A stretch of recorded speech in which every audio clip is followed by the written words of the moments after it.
As the sea level rose, the continents sank one by one. The prosperous civilizations of mankind were submerged and humanity declined. However, marine life flourished in this new world. We see a father with his son diving in the ruins of a city. Our protagonist's name is Boda, and for the moment we do not know the father's name. They were both looking for provisions, and after a while they enter a supermarket. They start taking everything they need, and Boda notices that his father grabbed some forks. He tells him that they already have plenty and there is no need to take more. But his father gives him a great lesson and tells him that even though he may not be able to find a use for them now, when the time comes that they need them, they will be glad to have them. After collecting everything, they retreat to the surface, while Boda tells us that his father calls these places ruins and that in the past they were cities full of people, but now they are nothing more than eerie environments underwater. On the surface, Boda's younger sister was waiting for them. Her name is Lita, and she had been scouting the area to find some birds, since where there are birds there is also land. But apparently they haven't seen any for months, and Boda asks his father if he really believes there is anyone alive besides them.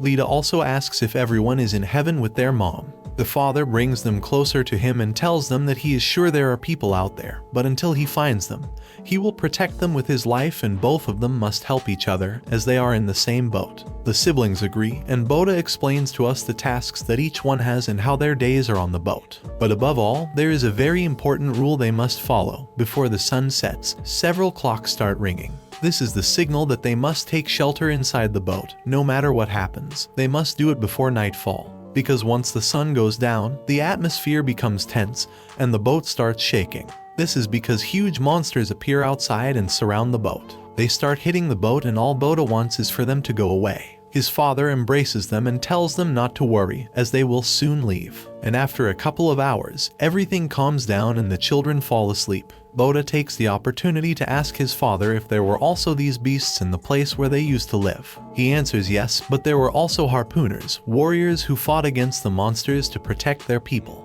And he was also one of them, and his tattoo is proof of it. Boda asks him what those 6 dots were under the mark, and his father tells him they are stars, but the children don't know what a star is, as they have always been under cover at night. His father tells them that stars are like millions of shiny jewels scattered across the dark sky, and that long ago people used them to navigate. The children fall asleep and the father stays, hoping to one day show them how beautiful the night is. As we observe a destroyed moon, we don't know what happened to this world. The next morning, as they come out on deck, everything is in ruins, but most importantly, they are safe. Despite that, there are large claw marks on the boat, which means they will have to spend the week repairing them. Boda offers to go to the ruins to get what they need, but his upset father refuses, saying that the monsters hide there during the day, and that last time they went together, it was because he made sure there was no danger. So he forbids them from going down to the ruins until they turn 17. Boda opposes his decision and asks how long he plans to treat them like children,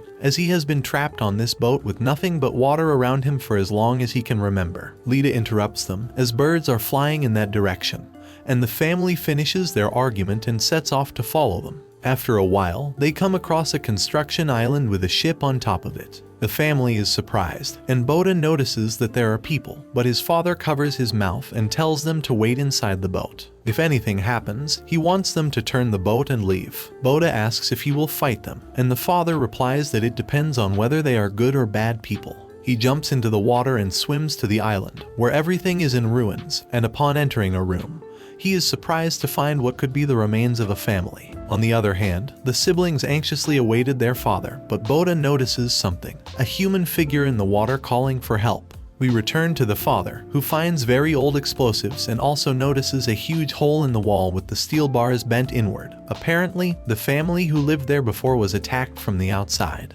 Not only that, but the same claw marks on the boat were also on the wall. Suddenly, he hears Lita calling for help, and he quickly returns to the boat. Lita tells him that Boda is trying to help someone. The father sees the human figure and realizes that it is not a person. The strange thing submerges under the water, and the atmosphere becomes tense, as they know there is something beneath them. The scared father holds onto his children, and from the depths we can see a huge creature that destroys the boat with one bite, and the creature tries to sink it. Luckily, the family manages to swim to the shore, but they are hit by the monster's tail, and the impact sends them to the edge of the island. The monster calms down for a moment and we see the family resting.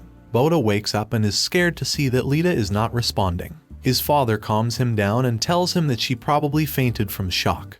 But the most important thing is that they are okay. However, the father had been impaled by a steel bar. He tells Boda not to worry, that the most important thing now is to take his sister and flee the place, that he shouldn't be afraid because he will be behind him supporting him. Boda, with nothing else to do, takes his sister and flees the scene, while his father, in great pain, tries to remove the steel bar from his body. However, the creature was watching him. Despite being burned by the sun's rays, it remained outside the water. This is a problem and the father was preparing to attack, but the creature turns to see the children escaping, and with a villainous smile, it launches an attack on them.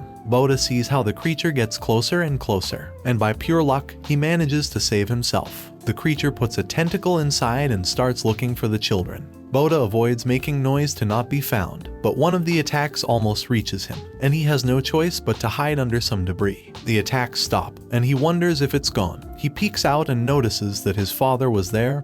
He is happy that he is okay.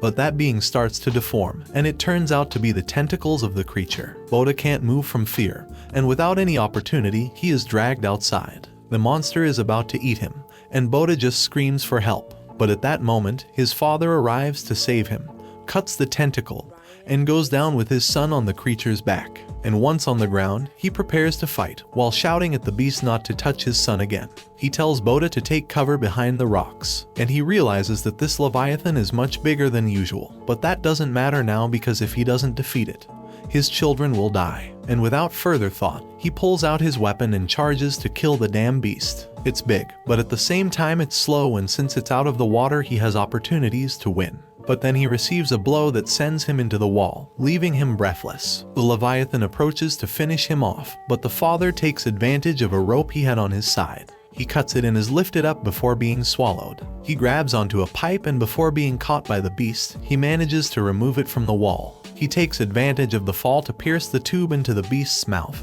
and uses it as support to avoid being swallowed. He has the beast immobilized and starts stabbing it mercilessly. But to his bad luck, the tube breaks and the beast's teeth pierce him. Boda is stunned by the scene, and his father remembers the good times he had with his children. He always sought to protect them, as what he fears most in the world is not being able to do so. He looks at his son and with a smile tells him that he loves him. He drops his weapon and pulls out the explosive he found earlier from his bag, while with his last words he tells Boda to take care of Lita for him.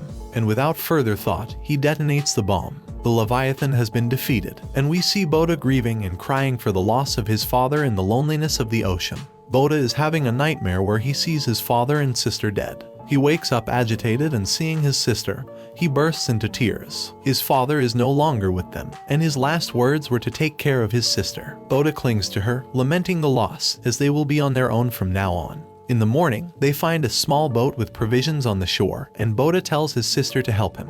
But she asks, "Where is Dad?" Boda remains silent, not knowing what to say. But the girl starts crying, asking why Dad isn't here. Is he with Mom now? Boda also bursts into tears and hugs his sister. Both understand their reality now and must be more united than ever. After this, the siblings start checking the provisions in the boat, but their stomachs are growling as they haven't eaten. Boda looks for something to fish with, and as he lifts a box, some forks fall out. His father's words come to his mind when he told him that they would eventually need them. He sheds some tears, but it's not the time to cry. He prepares an improvised harpoon, and when he is about to dive into the water, he freezes, afraid that the monster is still alive. But just then his sister grabs him and tells him not to go. She doesn't want to be alone. Boda agrees with her, and behind them appears a crab. The kids take advantage of it and cook it, and they have some food for that night. But this can't go on like this. They need a plan to get food and water. So the next day our protagonist applies everything his father taught him, and together with his sister they manage to desalinate seawater. Now it's time to explore the place, and they come across the remains of the previous family. While they go through their things, Boda realizes that there is still an explosive like the one his father used. And remembering how he fought against the Leviathan, he wonders if he too is capable of protecting his sister. Anyway, Boda was preparing his harpoon, since sooner or later he will have to go into the water to hunt. And if the monster returns, he will protect his sister with his father's sword. At that moment, he accidentally presses a button and compressed air shoots out, propelling him forward, and he crashes into a column. His sister asks if he is okay and grabs him to follow her, as she found a door on the ground where the crabs were hiding. Boda goes down with great fear, but when he reaches the end of the stairs, he finds a reef that had formed below the building. With enthusiasm, he launches himself to search for his prey, and he is happy because now they can live peacefully in this place without worrying about food. But something was shining nearby. As he approaches carefully, he realizes that the whole building is surrounded by Leviathan eggs, and unfortunately one of them hatches. Scared, Boda swims to the surface while underneath his feet, many of the eggs break. One of them manages to trap his leg, and before being devoured, Boda avoids it with his spear. The monster falls with a wound in its eye, while with a murderous look it sees Boda escaping. Upon reaching the stairs, the creature manages to catch up with him. Boda tries to fend it off with his sword, however, the monster lunges at him. But luckily, the protagonist manages to dodge it and hurries up the stairs to avoid being caught. Once he is upstairs, he covers the entrance, but the monster pierces the door with its claws and Boda stabs his sword to ward it off. The environment is silent, wondering if the creature died, and to avoid risks, Boda puts rubble on top of the entrance and realizes that Lita is not inside the building. Desperately, he starts looking for her, and when he goes outside, he sees his sister very close to the water. He shouts at her to move away and approaches to ask her what's going on. Lita raises her arm pointing to the horizon, where the silhouette of a person could be seen. The protagonist is terrified at the thought that the creature that attacked his family was still alive. Lita gets on the boat and starts rowing, while joyfully shouting to her brother that Dad is back. Desperately, Boda asks her to come back. That thing is not Dad. The sun is setting and the clocks left from the boat begin to ring. Tension surrounds our protagonist, who without thinking jumps to save his sister. As he reaches her, he notices that the Leviathans are coming out from one side of the building. They notice our protagonist and start to chase him. Boda manages to get out of the water and reach his sister, and seeing that it is too late, he pulls the boat towards some nearby rubble. And while he helps his sister to take cover, one of the monsters is already below him. By pure luck, he manages to dodge it, and both siblings realize they are surrounded. They can't do anything. If they try to reach the shore, they will surely be devoured. Hope has run out for our protagonist. However, he cannot give up easily because he must fulfill the promise of taking care of his sister. Due to the attacks, the place is collapsing. Our protagonist grabs his sister and jumps to reach the boat, while the monsters were eating each other behind them. They take the opportunity to row towards the shore. However, the monsters were once again behind them. As soon as they reach the shore, the siblings enter the building. Boda tells his sister to go up the stairs while he stays to break them. But the monsters arrive, and as soon as they see them, they launch themselves to attack them. Boda tries with all his strength to break the stairs. Despite this, he is caught, and with nothing else to do, he tries to reach his sister, but behind him, one of the monsters had him almost in its hands. He manages to hurt its back, but just at that moment, the stairs break, leaving the worms below. They try unsuccessfully to climb up, and the protagonists can breathe for a moment now that they are safe. Lita worries about her brother, but he tells her that he is okay and they are going to stay there until the sun comes up. But as they enter the room, they come across the same monster from before. The children are terrified and cannot move, but the beast attacks Boda and tries to swallow him whole. Lita pierces its other eye while shouting at it to release her brother. The monster is confused, and without thinking, it lunges to attack the girl. But due to its injuries, it is left without sight and can only sniff out the girl. Lita is scared and silently asks for help, watching as the beast gets closer and closer to her. Boda starts making noise to get the monster's attention, and when the monster lunges to swallow him, he takes the opportunity to shove a gasoline container into its mouth. Boda dodges and the monster crashes into the wall. Our protagonist stands up, grabs his sword, and cuts some steel bars to make sparks and ignite the place. The Leviathan is engulfed in flames. Boda grabs his sister and tells her to go up the stairs to take cover. Due to the problem, the remaining bomb falls to the ground surrounded by fire. Boda hurries and takes his sister to protect her. The entire place collapses, and the debris destroys the eggs underneath. By sheer luck, the siblings survive, coming out to the surface to take refuge in what little remains. But this is not over yet. The few monsters that survived were in front of them, ready to attack. Boda tries to scare them away with a flare, but one of them bites it and they slowly start getting closer. In his mind, he can only think of surviving, wishing there was someone to help them. In the distance, a silhouette can be seen, and the kids are surprised to see that there are still people other than them. That albino girl was named Kana. The monsters rush to confront her, but she pulls out a weapon and starts firing all over the place. The kids take cover to avoid being hit by the harpoons she was throwing. But behind them there was still a monster. The children manage to dodge it, and Boda draws his sword to attack it. However, the attack fails, the beast grabs his sword and was about to crush him with its claws. Boda doesn't know what to do, but he is saved by Kana's harpoons. She had just run out of bullets and was about to reload, but another beast emerges from the waters. Kana manages to dodge it. However, her weapon falls into the water. More leviathans were coming and she had some cuts on her arm. Furious, she pulls out her swords to fight seriously, and she launches herself to massacre these beasts. Boda couldn't believe how that girl was easily finishing off all those monsters. After finishing with everything, at her feet there were only corpses and a sea of blood. The girl turns to look at the children and tells them that they were very lucky to find a harpooner in open sea. Her name is Kana and she belongs to the Busan Union. Boda asks her what that is. Behind Kana, a loud sound could be heard. Those buildings that could be seen from afar were actually huge ships. One of the ships arrives where they are to rescue them. Boda notices that many people are coming out of the ship to see them. The children fill with tears as they realize that they are now safe. Both siblings hug each other as they have finally found more people after so long. After finding the miraculous island-sized ship, the siblings are surprised when a submarine suddenly emerges from the water. From the submarine comes Brune, one of Kana's companions, saying that she was so fast that they couldn't even catch up with her to support her. In a short time, her team sets out to search the area, making sure that no leviathans are left alive.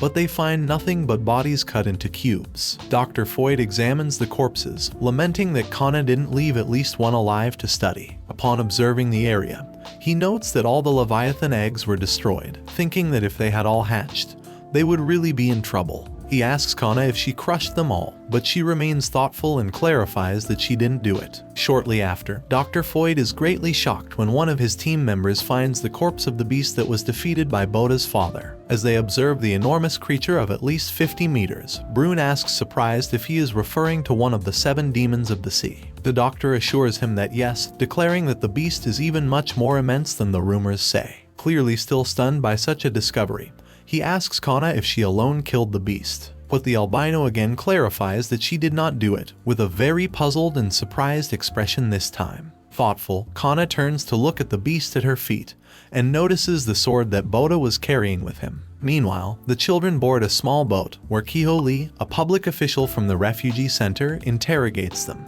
The man writes down their names to register them, and asks how long they were adrift, estimating by the children's appearance that it may have been a year or a little more. But Boda clarifies that it was actually about 10 years. Kiho feigns surprise, but immediately changes his expression to a bored one, tapping the boy and asking him to tell the truth, as they cannot have any false information when registering them. Lita gets angry and shouts at him that they are not lying, but this only angers Kiho, who does not tolerate the girl's lack of respect. Before they can continue fighting, Boda sadly confesses that his father was with them, tearfully clarifying that it was so until the sea monster caught him. The now calm official finishes registering them and informs them that he will take care of them. Boda looks back at Kana and her team, and asks Kiho who those people are. Kiho tells him that they are harpooners, and the protagonist immediately remembers his father, very surprised to see so many of them.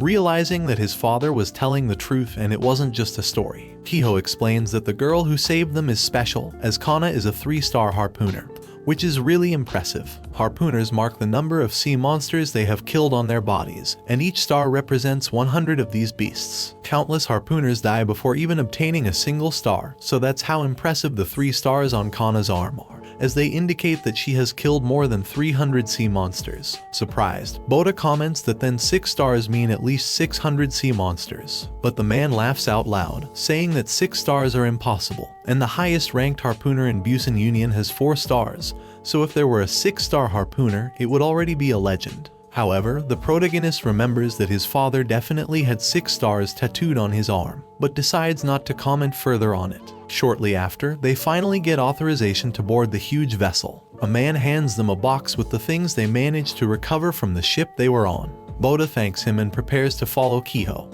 who explains to him and his sister that they will provide them with a temporary home for now. The siblings are surprised to hear that they can live there, but Kiho warns them that they will have to behave during their stay, as if they do something wrong during their probationary period, they will be immediately expelled. Despite his shift being over, Kiho has no choice but to take the children to the market to buy them shoes, as they are barefoot, and that's a recipe for disaster in Busan. Without even knowing what a market is, the siblings follow Kiho and are amazed when they arrive at the brightly lit and crowded place. As they walk, they marvel at the countless food stalls, people offering their products, and others filling the place with music. Finally, they arrive at the shoe stand, where the vendor informs them that 2 pairs cost 30 nuts, the currency used in Busan, a seemingly expensive price for Kiho, who tries to negotiate, explaining that the children are refugees. However, the vendor does not give in, as the shoes are apparently hard to find. With no other option, Kiho asks Boda if he has anything to exchange in his box. The boy takes out several things, not knowing what would be of value.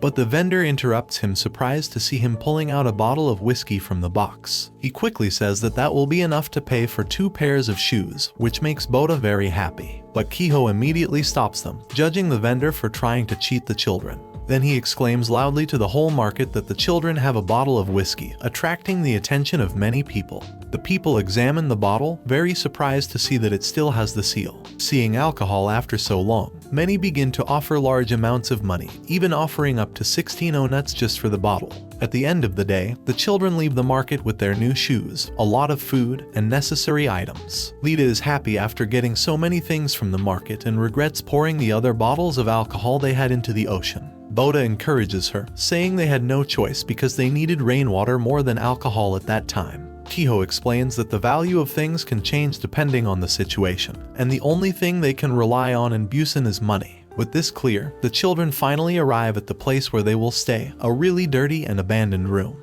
Kiho is disgusted to see the state of the place, but is surprised to see that the children love it, very happy that there is a real bed and a window. The siblings are amazed when they look out the window and see a night sky full of infinite stars and nebulas for the first time in their lives. Lita exclaims that the sky is shining, and Kiho explains that it's just stars. Boda thinks of his father with a sad expression, but then smiles with tears in his eyes, remembering how much he wanted to show them the stars someday. On the other hand, that same night Kana meets with Sting, an expert in weaponry who had been examining the sword she handed over to him. Indeed, the weapon Boda had turned out to be the genuine sword of a harpooner, something apparently very valuable. Kana holds the sword and asserts that if it's genuine, then its owner must definitely be the Leviathan killer, the legendary 6-star harpooner, Tian Ma. She immediately understands that soon there will be bloodshed, and the children cannot stay in that place for long. Shortly after, she returns to her room with many questions in her mind about Tian and the children. We are shown Kana's past, revealing that she and her parents used to be refugees living on the open sea, cleaning the ocean floor to survive, selling scrap to the Busan Union in exchange for supplies. But what Kana and the other refugees really wanted was to become citizens of the Busan Union. There they could live peacefully, without worrying about monsters or the brutal tide. The life of a refugee was exhausting and cruel, with frequent accidents and injuries, as well as attacks from beasts and deaths every day. The only thing they needed and desperately searched for was a relic, as the Busan Union promised to grant them citizenship if they found one. Kana didn't believe they would find anything in that sea full of garbage, but soon the miracle happened, and they found a true marine treasure, a warehouse with the Masuda Heavy Industries brand, where they found several machines of great value. They were deep water exploration units developed by the ancient civilization. Kana's parents hugged her with joy, as they would finally become citizens of Busan. Everyone was very happy that they would no longer have to worry about monsters, but soon the nightmare began. A huge beast unexpectedly boarded the ship, killing countless people in a short time, including Kana's mother. The albino girl had to witness her own mother's death in horror, who in her final moments begged her to run and hide. Kana couldn't move, but her father reached her and quickly took her to the ship's cabin, where he sent an emergency message to Busan. After what seemed like an eternity trying to communicate, a member of Busan answered. But despite explaining the situation, the person on the other end of the radio declared that Busan is not responsible for protecting refugees. Kana's father begged them for help, asking them to at least save her, as she is just a little girl and is injured. Despite the desperate pleas, the only response they received was a cold denied. Then they wished them luck and hung up without saying more. As a last resort, Kana's father exclaimed that they had found relics from Masuda Industries, hoping to convince them. But unfortunately, it was too late. Suddenly, one of the monster's pincers pierced through the cabin's roof and grabbed Kana's father. She tried to reach him, but her father told her to stay away. With a heart-wrenching scream, Kana witnessed her father's horrifying death in front of her, leaving her paralyzed after being bathed in blood. Completely in shock, she could only remember how happy her parents were with her before, not understanding how everything turned into that horrible massacre. All hope of living abandoned her, so she simply surrendered and watched the monster's pincers about to end her life. However, she is suddenly saved by Tian Ma, who tells her not to give up on living so easily. Tian was the only harpooner from Busan Union who happened to be fishing in a nearby area and saw them, so he came to help. After leaving the girl with the only remaining refugee on the boat, Tian orders them to use the lifeboat to escape while he distracts the sea monster. With determination, Tian heads towards the beast, wielding his harpoon sword. He dodges several attacks from the monster and takes advantage of one of its moves to release the lifeboat into the water. Then he attacks again but realizes that the creature's shell is thicker than he expected, so he decides to increase the power of his sword. With much greater force than before, Tian attacks again, successfully breaking the shell. The creature retreats from the damage, but Tian does not stop and launches himself towards the beast again. Meanwhile, Kana watches in amazement as she sees one man fighting a giant beast so uniformly. A man who does not back down or have fear, a true predator hunter. After incredible multiple attacks, Tian's sword manages to cut through the creature's shell, slicing off one of its entire pincers. But this only angers the monster, which begins to pound the surface of the boat, trying to sink it. Then it takes out a huge and heavy piece of machinery from inside the ship and throws it at the control cabin, where the refugee and Kana are still hiding. Completely enraged, Tian launches himself against the monster again, determined to kill it. Meanwhile, Kana asks for help from the man who accompanied her, as her legs are trapped under the heavy debris. However, the man looks at the scene with terror and runs out of the cabin, leaving the trembling girl crying and asking for help. Tron sees the man leaving the cabin, exclaiming desperately that he does not want to die. Still, Tian's attention remains on the beast, as it strangely stopped defending itself from his attacks. The whole boat starts to shake, and Tian realizes that it is the sea monster. He quickly yells at the refugee to duck, and finally the beast shoots out countless large spines. Tian manages to block most of the attacks with his sword, but he gets impaled on the wall by one of the spikes that dug into his arm, and another in his leg. The refugee wasn't so lucky, as he wasn't fast enough and ended up fatally stabbed, losing his life. The creature charges at Tian again, but he manages to dodge it after removing the stake from his leg, the same one he uses to impale the creature's claws, painfully freeing himself from the stake in his arm. Once free, he uses his momentum to spin in the air and attack with all his might again. But seconds later, the sea monster hits him, sending him flying and causing him to spit blood. Tian is in trouble, as it's even difficult for him to stand, and he has used up all the gas in his sword. Nonetheless, he smiles when he sees that the monster isn't in very good condition either, but he is surprised to see that it begins to desperately complain about the sun as dawn was approaching. The monster jumps into the sea immediately, finally leaving the ship. Tian collapses, exhausted and relieved, since apparently even the great monsters cannot avoid hating the sunlight. With his remaining strength, he goes to help Kana, managing to pull her out of the debris. Thus, Kana was the only survivor of that nightmare, ending up alone, injured, and with a growing hatred towards those beasts. The harpooners from Union Busan arrived in a group shortly after, but it wasn't to save anyone, but to recover the relics that the refugees found. Of course, in exchange for the relic, they paid for Kana's medical treatment and made her a citizen of Busan. But she wasn't happy about it. Soon after, the citizens of Busan celebrated all the harpooners for recovering a relic and supposedly defeating the Leviathan, which apparently was Skudum, one of the 7 demons of the sea. No one cared about the people who died for it to happen, as refugees simply didn't matter to the people of Busan. Without wanting to see anything else, Kana walks with her head down through the huge ship until she overhears some harpooners talking. Among them is Major Dohu, who talks to his companions about how simple refugees are, as they practically work for free just to obtain citizenship. The harpooner tells them that he received the emergency message the day before and laughs as he tells them that he simply replied with a denied. Very proud of his actions, the man says that since everyone died, they got the relic for free. The atmosphere becomes heavy for Kana, who is paralyzed in her place, very impacted by what she just heard. The harpooners look in her direction upon hearing the sound of a bottle breaking. Kana looks at them with a dark expression, holding a broken bottle, and asks the harpooner if he was really waiting for everyone to die to keep the relic. Dohu recognizes her, so he approaches her and asks her arrogantly how it feels to have sold the lives of her own parents for Busan citizenship. This causes Kana to lose her composure completely, so she lunges at the major, shouting that she will kill him.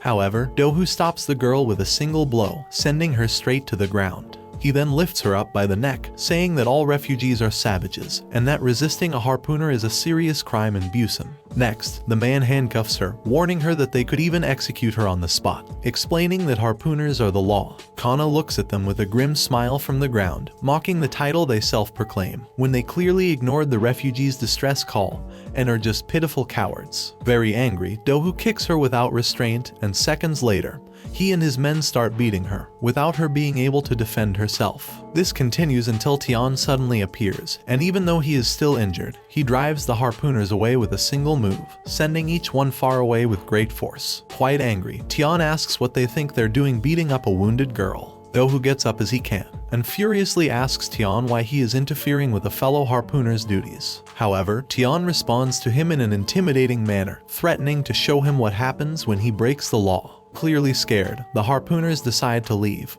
but before leaving, Dohu warns him that if he keeps acting like this, he will become fish food. Days passed, and Tian taught Kana the things she should never forget in Busan, explaining that this place is very different from the refugee ships, as the strong devour the weak. The only difference is that in Busan, she faces people instead of monsters, so she has to become stronger to survive there. Kana asks how she can become a harpooner, which surprises Tian, who explains that most applicants end up failing. Still, she assures him that she will do it even if she kills herself in the process, and that she will become a harpooner no matter what happens. With a sinister look, Kana utters the words that determine the course of her life, declaring aloud that she will kill every monster in the world. Thus, shortly afterwards, she joined the harpooners, wanting to become a harpooner like Tian Ma and being in debt to him. Returning to the present, after several days, Boda starts looking for work, but to his bad luck, every place he asks rejects him, either for being too small or simply because he is a refugee. Tired of looking for a job everywhere without success, the protagonist becomes noticeably discouraged. But soon his attention is drawn to an old woman who begs in the market, asking for some money since she hasn't eaten in days. Unable to resist, Boda approaches the grandmother and gives her everything he has on him.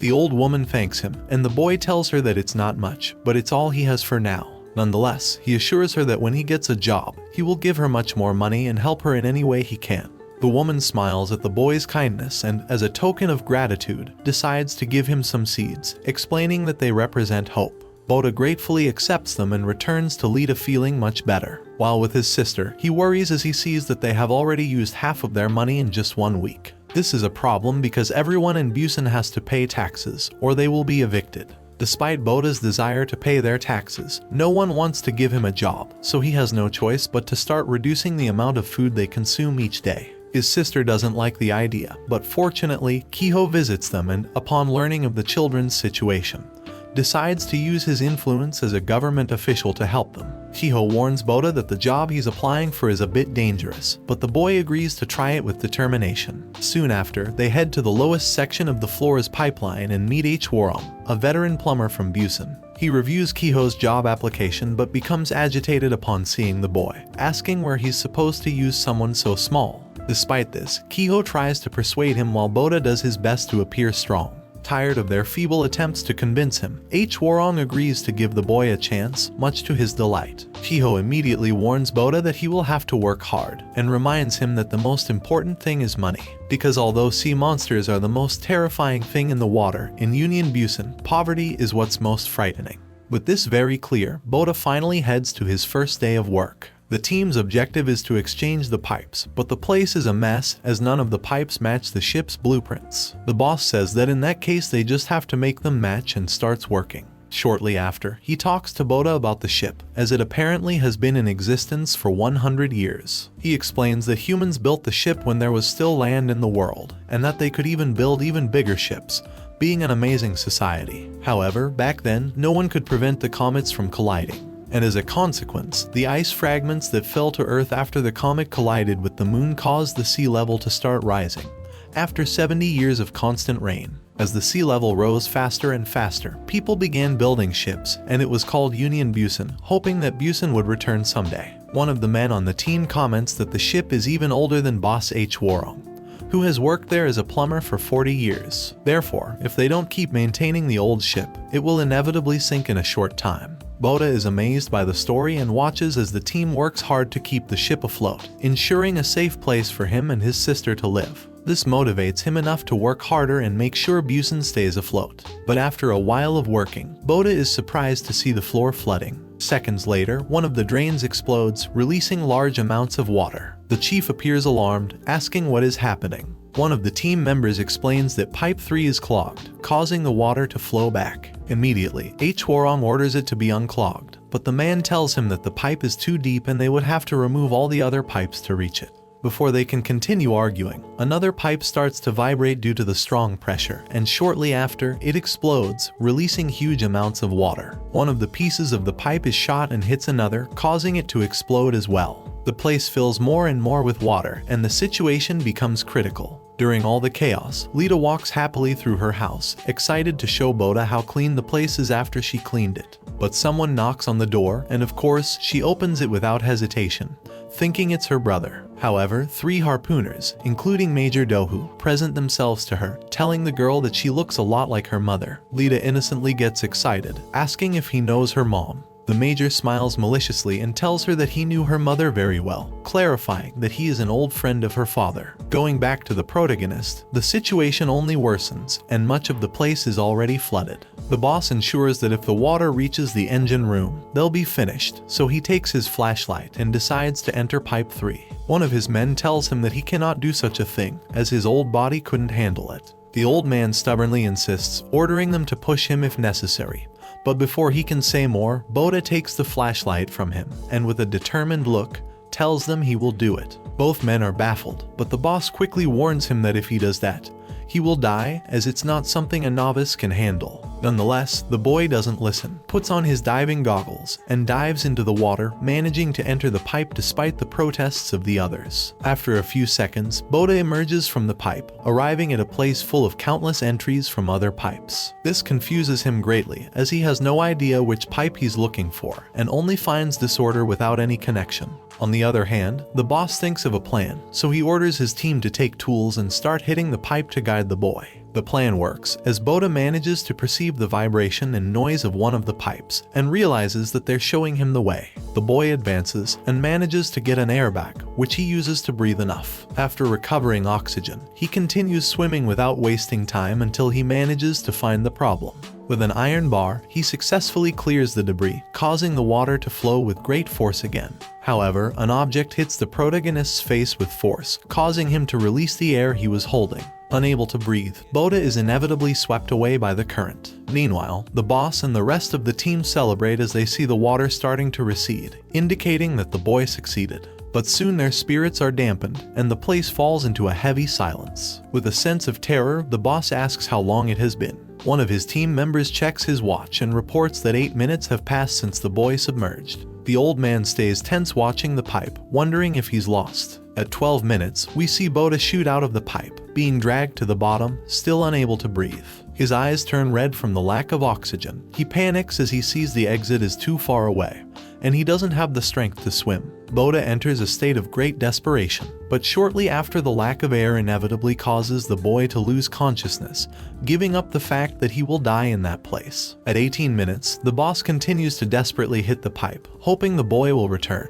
His team remains silent in the situation, with devastated expressions and a sadly discouraging atmosphere. One of his colleagues stops him shortly after, and with sadness lets him know that 24 minutes have already passed. The old man drops the tool, completely devastated upon hearing that information. Again, the place falls silent, and the boss cannot help but blame himself. However, long minutes later, everyone in the place is stunned to see Boda suddenly emerge from the pipe. The boy gasps desperately for air, with very red eyes, very pale skin, and a look of pure terror. One of the men observes the scene incredulously, declaring that the boy was there for a full 30 minutes. The old man doesn't hesitate to hug Boda tightly, causing the boy to spit out all the water he swallowed. Very relieved and happy, he asks if he found an air pocket in there, which the protagonist confirms, clarifying that he would have died if not. The whole team congratulates and encourages him, very happy that he's okay after all. The boss tells Boda that that's all he needed to see, so he asks him to officially join his team.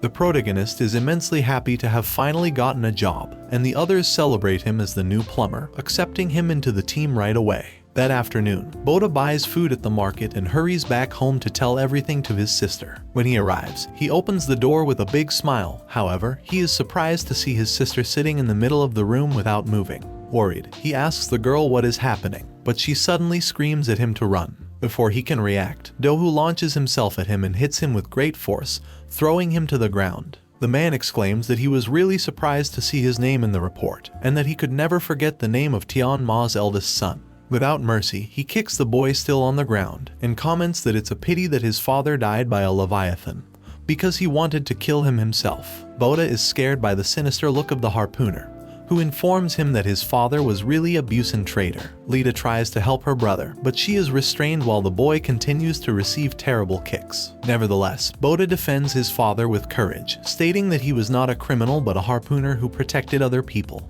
Dohu mocks his words, then his expression darkens, and he orders the children to listen carefully to the secret that their father never wanted them to hear. With a crazed look, he reveals to them that the real reason they never met people during the 10 years they were at sea is because their father was running away from them.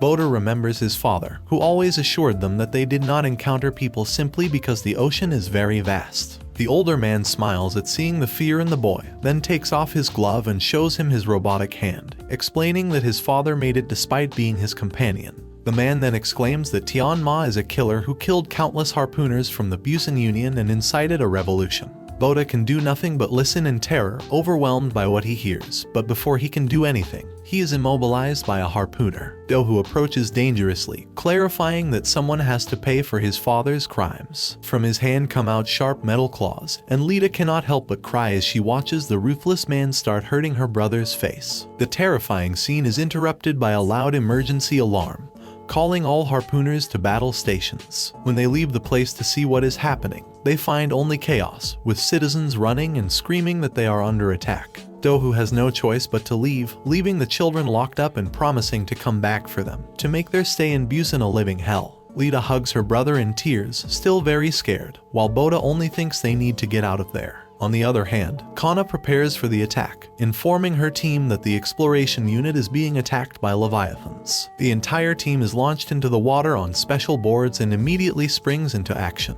Brune is the first to reach one of the exploration units that were being attacked and doesn't take long to destroy several monsters. After he finishes off the fifth one, the boat clears, and the people who are hiding come out to thank him. The harpooner warns them that it's still not safe to leave, but he is distracted when he sees that his glove is covered in a strange green substance, as is part of the boat's surface. Kana and the rest of the team realize it's mucus that the leviathans excrete, and it prevents them from hurting the monsters with harpoons. The sea monsters gather and try to overturn the exploration unit's boat, but Kana approaches and manages to save a man who was about to be eaten by the beasts. Without wasting time, the albino orders Brune to take the people to a safe place while she will lure the monsters. Saying this, she takes out a flask filled with special pheromones that Dr. Foyd developed. With determination, Kana breaks the flask in her hand without hesitation. Immediately, the leviathans concentrate all their attention on her, and in a desperate attempt, they start following her. Meanwhile, the siblings find a way to escape through some pipes, and after walking at dangerous heights, they manage to reach a safe area. There they see a crowd shouting Kana's name and cheering her on. As they approach curiously, they are very surprised to see Kana being pursued by countless beasts. For her part, the albino remains calm, despite seeing the leviathans getting closer and closer to her. Just a few seconds after almost being attacked, Kana gives the signal to her team. Immediately, huge gates open from the enormous ship, releasing intense and enormous flames that roast the leviathans in seconds. The expectant crowd is in shock at the scene, watching as the girl stands in front of the flames. Seconds later, all the citizens celebrate the victory, shouting Kana's name. Meanwhile, Kana's team looks at her with appreciation and pride, and the people from the exploration unit thank her for saving them. Without saying a word, Kana holds her sword up high as people from all over the huge ship cheer her victory. Boda observes with great amazement and remembers his father's words, who once explained to him that the harpooners are warriors who fight against monsters to protect people. The boy understands that Kana is a true harpooner, but he remembers Dohu's words and wonders what kind of person his father really was. Sometime after the disaster, Dohu becomes enraged upon returning to the children's house and seeing that they have disappeared. He orders all the harpooners to look for them, no matter if they have to kill them. Boda runs terrified with his sister among the crowd on the ship without a place to hide. They come across a scene of some harpooners trying to take away the old lady who gave the seeds to Boda. The poor granny cries and begs to be let go because she is very sick, but the harpooners ignore her and continue dragging her. The protagonist watches the scene confused, but one of the people in the crowd comments that the old lady hasn't paid her taxes in 3 months, so they are going to kick her out. Even more confused, the boy asks where they are going to kick her out, and a woman explains that they will put her on a raft and leave her adrift, vulnerable to monsters and strong tides. A man stops the harpooners, declaring that he will pay the taxes for the poor woman. The crowd on the ship also raises their voice, asking for the old woman to be released. Boda begins to tremble when he sees Dohu appearing in the scene, so he hides even more. The intimidating harpooner confronts the man trying to help the old woman, accusing him of going against the laws of the Busan Union. The elder asks if he plans to keep paying the old woman's taxes forever, which makes the man hesitate. With a cruel and ruthless expression, Dohu assures that Busan cannot continue to float if it is full of residents who cannot even pay their taxes. He then asks who will be fully responsible for the old woman, but the entire crowd falls silent. Boda is impressed and remembers his father's words again, realizing that the Busan harpooners do not protect people without money. With tears in his eyes, Boda is finally sure and knows for sure that his father was a good person. The poor old woman cries as the elder begins to drag her away, but this time no one intervenes. The cruel harpooner yells angrily at the old woman's cries, exclaiming that the ship is safe from leviathans and storms thanks to them. This is enough to anger the protagonist, who steps out of the crowd calling them liars, demanding they release the old woman. The old woman worries and tries to warn him not to intervene, but the boy raises his voice. He exclaims that harpooners have to protect people, but they do the opposite, hurting people and leaving them adrift. The crowd watches in shock, and Boda shouts with conviction that throwing a poor old woman into the ocean is not the way to be an harpooner. Dohu hits him, completely enraged, and continues to kick him while telling him that he is nobody to argue against the ship's protector. Covered in blood and bruises, Boda exclaims that harpooners are not the protectors of Busan.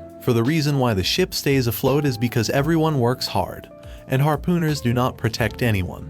But the people protect themselves while he hides in the ship acting important. The crowd is very surprised by the boy's words, as are the other harpooners. Dohu explodes in anger, stepping on the boy's head with force, declaring him a rebel just like his father. Despite the protagonist defending his father, the older man screams with rage, claiming that everyone on the ship knows that Tianma was a traitor and a murderer. The crowd is completely surprised to hear this, shocked to learn that the children are Tianma's offspring. Lita tries to get Dohu to release her brother, but he pushes the little girl away with a single blow. The protagonist becomes enraged and manages to strike the man, sending him flying with a single motion, warning him not to touch his sister again. The older man gets up furiously, declaring that the protagonist has sealed his fate by resisting and attacking a harpooner. He then aims his weapon at the boy, causing him to tremble, and the old woman cries out in fear for them to let him go. Nevertheless, Dohu does not hesitate to shoot multiple times at the protagonist, but surprisingly, all the bullets are blocked by Kana's swords. The girl stands protectively in front of the children, assuring that they have done nothing wrong. Dohu attacks her, but Kana blocks each attack and defends herself, starting a fight in which she clearly outmatches him. Angry, the harpooner declares that Kana is under arrest for treason, and all the harpooners prepare to attack. But the albino girl pulls out a weapon and starts shooting suddenly, causing the harpooners to duck. In seconds, she manages to shoot the energy generator, causing it to explode and everything to go dark, which she uses as an opportunity to escape with the children and the old woman. Kana knocks out anyone who gets in their way, so they quickly manage to reach a safe place where Kiho lets them hide. The albino leaves the elderly woman with him, informing her that there is some money in her room, enough to help her. The grandma thanks Kana and smiles at Boda, letting him know that she is very happy that Tianma's children are still alive. The protagonist then realizes that everyone on the ship really appreciates his father. Kiho explains that talking about Tianma used to be a crime in Busan, and everyone is happy to have the opportunity to help his children now. When they hear the harpooners nearby, Kana leaves the place with the children,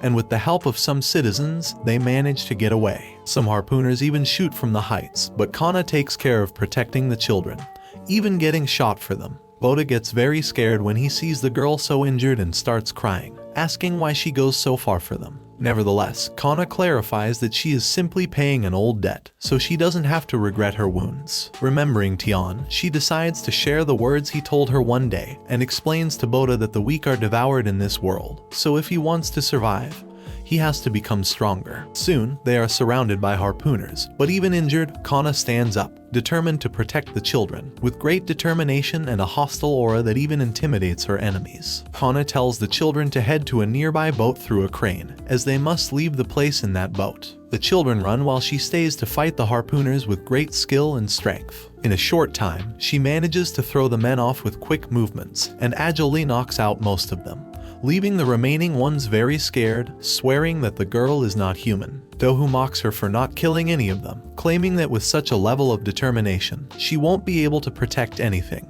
Kana then changes her battle stance and declares that in that case, she will fight him as if he were one of those beasts. This is enough for the other harpooners to decide to stay out of the fight, completely terrified. On the other hand, the leader gets angry and rushes at her, starting a dangerous fight. The man laughs when he notices that the girl is weakened, but Kana takes those seconds of distraction to perform an attack so fast that he can't react. Surprised, Dohu spits blood with multiple wounds throughout his body. Kana looks at him contemptuously and intimidatingly, ordering him to get up, as with that determination he won't be able to protect anything. Dohu gets angry at hearing his own words being used by the girl, so he launches even angrier. Still, in a few minutes, Kana has no difficulty finishing off the remaining harpooners, including Dohu, whom she even tore his hand off. Defeated and barely conscious, Dohu despises and mocks her, revealing that it was a mistake to leave the children alone, as his men already knew about the hidden boat, so they are already waiting for them. Kana is alarmed by his words, so she doesn't waste any more time and starts running, leaving the deranged harpooner laughing loudly. Quickly, the girl arrives at the crane, where she finds the children safe and sound, who had previously managed to get rid of a harpooner by throwing him into the water. Boda warns Kana that there is a leviathan in the water, as he and Lita saw how it ate the previous harpooner. The albino assures them that she will take care of it, but before they can jump on the boat, one of the ship's hatches opens, and the boat that was supposed to help them escape explodes into pieces. Dohu appears with other harpooners, and soon they all start shooting.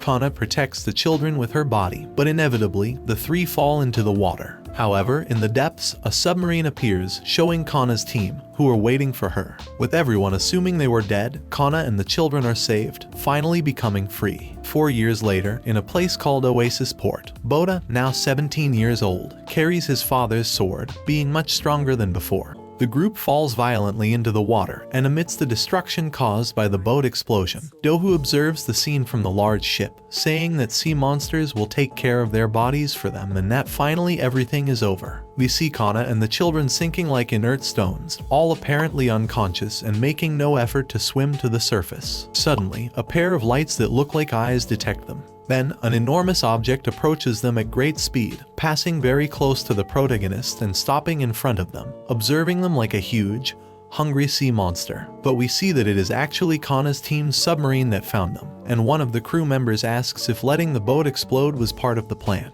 Brune says it probably was, as it was the only way for Dohu to think that Kana and the children were dead. We see these three for the last time in front of the submarine, with bubbles consuming until disappearing and showing the passage of time. Then we are told that 4 years have passed, and we see a calm sea illuminated by a sunset with the sound of a splash. The sound repeats, and we start traveling across the sea until we reach what looks like an island surrounded by seagulls. We are told it is called Oasis Port, whose main building is made from the remains of a huge ship that belonged to the Hong Kong Union, although we don't know how it ended up like that. We also see that it has good equipment, with enough ships and a good defense line full of sharp spikes and monster corpses. On a rock, we see the protagonist's sword stuck, which he suddenly takes, and we are shown that the protagonist has grown up, looking bigger, stronger, and more determined, and is now 17 years old. We see a huge well made of ruins of buildings, barely illuminated by sunlight, into which the protagonist dives armed with a harpoon. He reaches the door of what seems to be an old hotel room and tries to remove the number plate. When he encounters a large pink fish swimming nearby,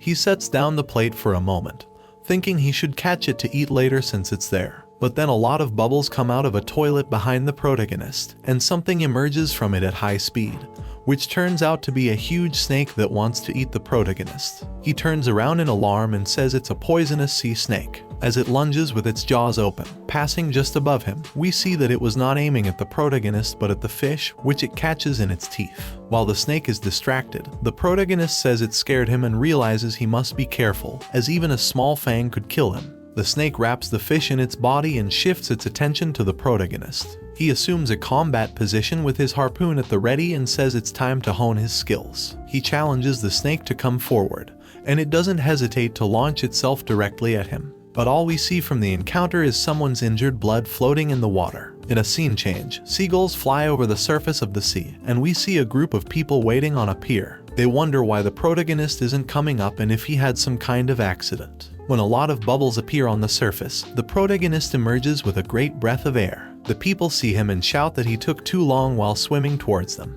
And when he climbs up the ladder, they see that he has the snake and the fish impaled on his harpoon. The protagonist lays it on the ground, and one of the men examines it, then confirms that it's the one that bit his son's leg, and another says that the protagonist took care of a big pain in the rear. So he asks them proudly if they see his ability now. But the leader tells him they were testing his diving, not his hunting skills, and asks him to hand over the license plate. The protagonist reaches into his clothes and tells him to get ready, as he took the one from room 301, which appears to be a room on a fairly deep level. But when he checks his clothes, he realizes he forgot to bring it. The leader scolds him and tells him he failed his test, so he must go fishing again. Suddenly, someone starts shouting that they found a treasure and a great inheritance, so the test for that day ends. And suddenly, everyone starts running because they say that Jocko Gusto's team found a great inheritance. And the protagonist wonders what that is. People gather around a crane that slowly pulls something out of the sea. We see that it's a large metal box covered in marine debris. The protagonist says it's just an old box, but the leader corrects him and tells him that it's actually a treasure. It's a supply box that their ancestors prepared before the dive.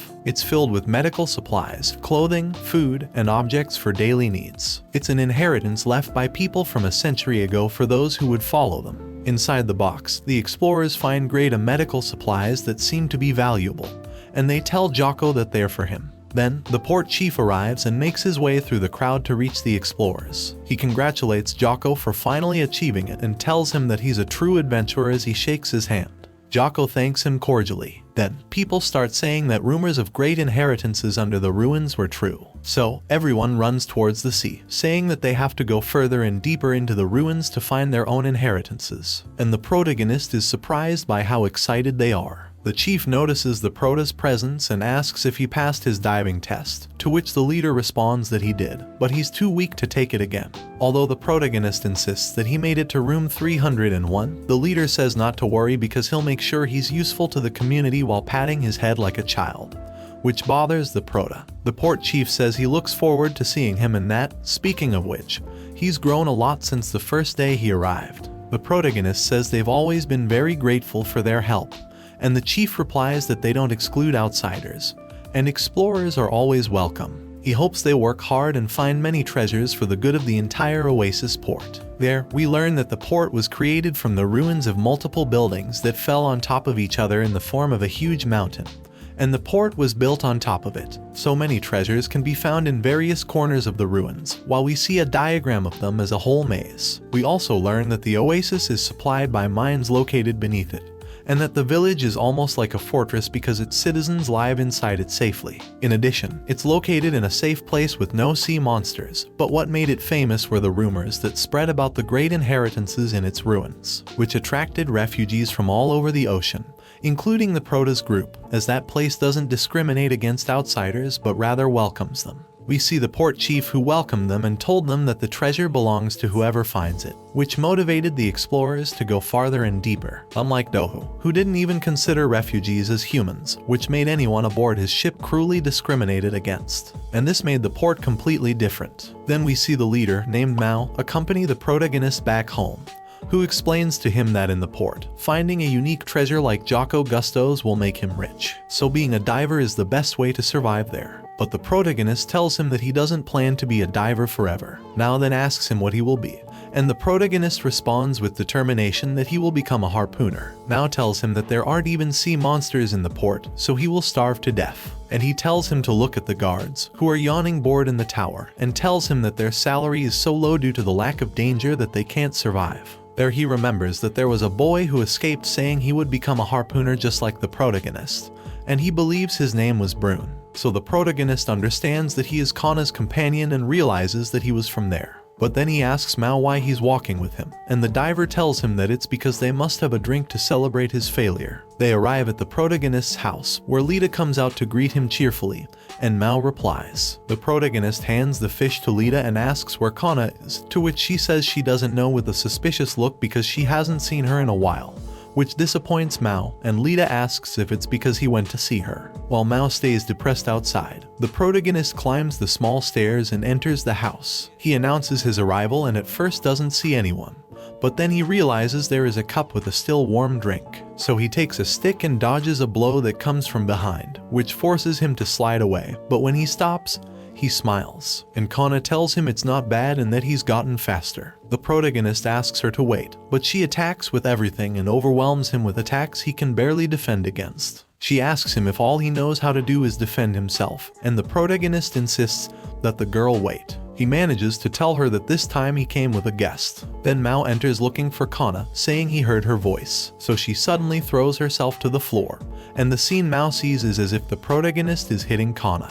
She tells the diver in a trembling voice that she's grateful he's there. Then after understanding the situation, he hits the protagonist hard, asking him how he dares to hit his delicate sister. Mao tells him that he thought better of him, and the protagonist wants to deny it to defend himself, but Kana tells him to remain silent to conceal his identity. So the protagonist gives up and apologizes, accepting his companion's punishment. He is shaken back and forth by his companion, who tells him that he will teach him a lesson. In a scene change, we see the depths of the ruins, where a wall begins to crack. After it breaks, two divers appear, saying that they are inside. They examine the place, and upon finding it empty, they say they are the first to arrive. One of them finds an object that he says is completely intact, but his companion tells him not to bother with cheap things, and the other says he would like to win the grand prize like Jocko. Then they begin to dismantle a washing machine, when one of them stops and suddenly sees that he has been impaled in the chest by a metal bar. This causes his blood to spray in front of his companion. He is then lifted by what appears to be another diver, who has a broken helmet, and while his companion asks in terror who they are, he throws the diver and knocks them both out. We then see more of the ruins and understand that they moved deeper. One of the diver's hands appears bloody and sliding on the ground, and then the killer diver appears, dragging their bodies into the darkness of a deep hallway, until they disappear among the ruins. On the surface, a strong storm hits the village, and the thunder scares Lita. Kana tells her she's okay and that it will improve soon, but the girl tells her she's scared and asks if they can sleep together that night. Kana replies that the bed is too small, but Lita gets up and lies on the harpooner, hugging her, while telling her they just have to hold each other tightly like that, and that her father always hugged her when there was a storm. This annoys the protagonist, who calls her stupid and asks how much longer she will keep talking about her father. This saddens everyone, and makes Lita hug Kana again, telling her that she is like a sister to her. They always sleep and eat together, so it feels like they are a real family. This reminds Kana of her own family, and she thinks that ever since they died, she wanted to forget the good memories of the past. Thinking about them was too painful and sad, and she wonders what it feels like to have a family. She looks at Lita sleeping and gently strokes her hair while reflecting on the word family. The storm ends, and dawn arrives at the port where we see the protagonist and Kana outside. He asks her if there will be more training, to which she is uncertain. The protagonist tells her that he is ready to fight when needed, but that place is too peaceful. She asks him if that is strange and if tranquility is a problem. He replies desperately that he doesn't know how strong he is because all he does is train, and he wants to prove himself. With a killer look, she asks him if that is what he wants, making him nervous. Kana tells him that there are harpooners who risk their lives to get more stars on their tattoos, controlled by greed, pride, and arrogance, and that's why they are always the first to die. She says that she will never make the same mistakes as them. The pair then sees a bunch of people gathering at the shore around something while murmuring. They wonder what it is, and with curiosity, the protagonist approaches the group. Now tells him that it seems to have been washed up by last night's storm. When Kana arrives, they both see that it is a repulsive monster with human body parts that excretes a slimy liquid. The people ask if those are human legs, and if it doesn't have them because it ate a human. Some boys say that the divers who entered the ruins have not yet returned. Mao says that regardless of what it is, they cannot let it stay there. They must cut it and throw it into the sea, and stabs the being with her harpoon. but it begins to writhe, causing Mao to drop her weapon. As the people scream that it's alive and run away, the chief of the port approaches, despite their warnings. He calmly removes Mao's harpoon and buries it with force into the being, causing it to scream in pain and wriggle even more until it stops moving and finally dies. The protagonist then asks what it is and if it's a sea monster, but the chief kindly tells him that there are no sea monsters in his town, and with a suspicious look and blood-spattered face, he says that it's just a dead fish. This leaves the protagonist stunned and Kana suspicious. In a scene change, we see pieces of cloth drying in the wind, and Lita hanging them on a clothesline after washing them while humming a song. Suddenly, she hears a splash, and something seems to emerge from the water behind her. Lita turns at the sound of the water and sees an unknown diver watching her suspiciously. He emerges from the water staggering, and walks with difficulty towards Lita, who becomes frightened. But then she hears him panting inside the suit, and the diver drops to the ground before removing his helmet. He throws it with force into the water, revealing that he is Mr. Mori, one of the divers who went down, with his face covered in blood and his eyes red. Lita recognizes him and rushes over to him, and when she reaches him, she takes him in her arms and begs him to wake up, but he breathes with difficulty. He is so ill that he coughs up blood and begins to quickly fade away. Seeing this, Lita turns around and shouts if someone can help them, and stands up saying please call someone. But then Mori takes her arm and with his last strength, tells her to run, as there are sea monsters down there. He dies collapsing into the water, leaving Lita confused and shouting his name. Later on, we see a meeting being held in the high districts of the port, where the leaders are passionately discussing the problem. Some say that 2 people have died, so they need to destroy the mine, while others ask how they will survive without it. They say that money is useless if everyone is dead. The protagonist then asks Lita if Mori really said that there were sea monsters, and she says yes, as she heard it directly from him. At that moment, the chief stops the leaders with a hit on the table and says that enough is enough. He explains that everyone knows that the port is a safe zone, free of sea monsters, and that all this reminds him of the incident 3 years ago, and people are also doing it. He tells of how some divers said they were attacked by sea monsters, which caused a big stir. But it turned out that they had actually fought amongst themselves to get the inheritance for themselves. People say that it was true that they tried to blame the monsters for that incident. The chief continues and says that they were greedy, as they even killed each other just to get a bigger share of the loot. And the year before, there was someone who spread rumors of a sea monster in Area B3, which also turned out to be a big lie to keep the divers from exploring there. So these incidents are common, as they have happened over and over again. People seem convinced, and they say it's true, and everyone was so scared that there were no diving operations for a long time. The chief says that, based on past incidents, they cannot let Mori's words blind them and simply destroy the mines. The protagonist intervenes and asks why a dying man would lie, as it could have been his last attempt to warn the villagers of the danger. This makes the chief nervous. Lita supports her brother and says that it's true, that Mori was very scared and said with his last breath that they should stay away because there was a sea monster. People begin to doubt and say that Mori was not the type of person who lies, which leaves the chief uncertain. Suddenly, someone says that they will go take a look in that case, and when people turn around, they see that it's the explorer Jocko Gusto. He says that they cannot give up the precious objects that their ancestors left them, so he will go see if there really are sea monsters. Lita asks him worriedly what will happen if there really are monsters like Mori said, but he tells her not to worry and that they will destroy them if they appear, as his team are former harpooners from the floating city after all. A blue-haired girl named Sonia and a man in a red cap named Park Gonti surprise the villagers and make Kana observe them carefully. The protagonist is also surprised and turns to look at Lita's tattoo, but notices that there are no stars in it, so they must not have much experience. The chief is excited that they have harpooners, and while shaking Jocko's hand, he asks him to check if the Oasis is safe for them. The people thank him and cheer. Then the protagonist says that he also wants to go. Lita scolds him, and the chief appreciates the idea but asks if he's sure. He responds that he won't get in their way, and it would be better if someone else went as well. Jocko agrees to this if he can at least bring his things. Sonia approaches the protagonist and tells him that he's very handsome, and while licking his cheek, she tells him not to worry,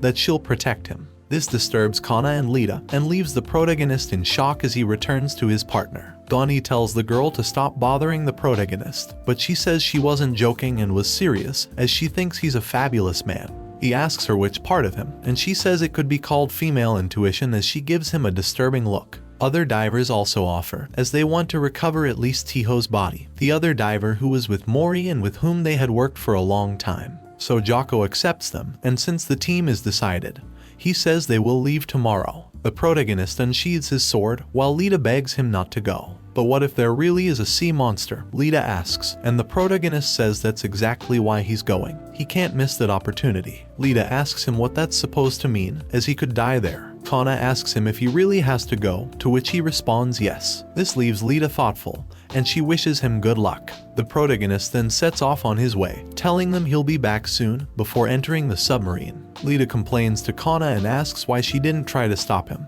but she says it's because she couldn't. As she watches the submarine dive, she tells Lita that he's forging his own path in the world and becoming an adult. The submarine begins its descent into the abyss, lit by the sunlight, with all its crew serious and focused. Except for Sonya, who touches the protagonist's shoulder and asks if he exercises because he looks strong. She says the seats are a bit cramped, so she asks if he wants her to sit on his lap.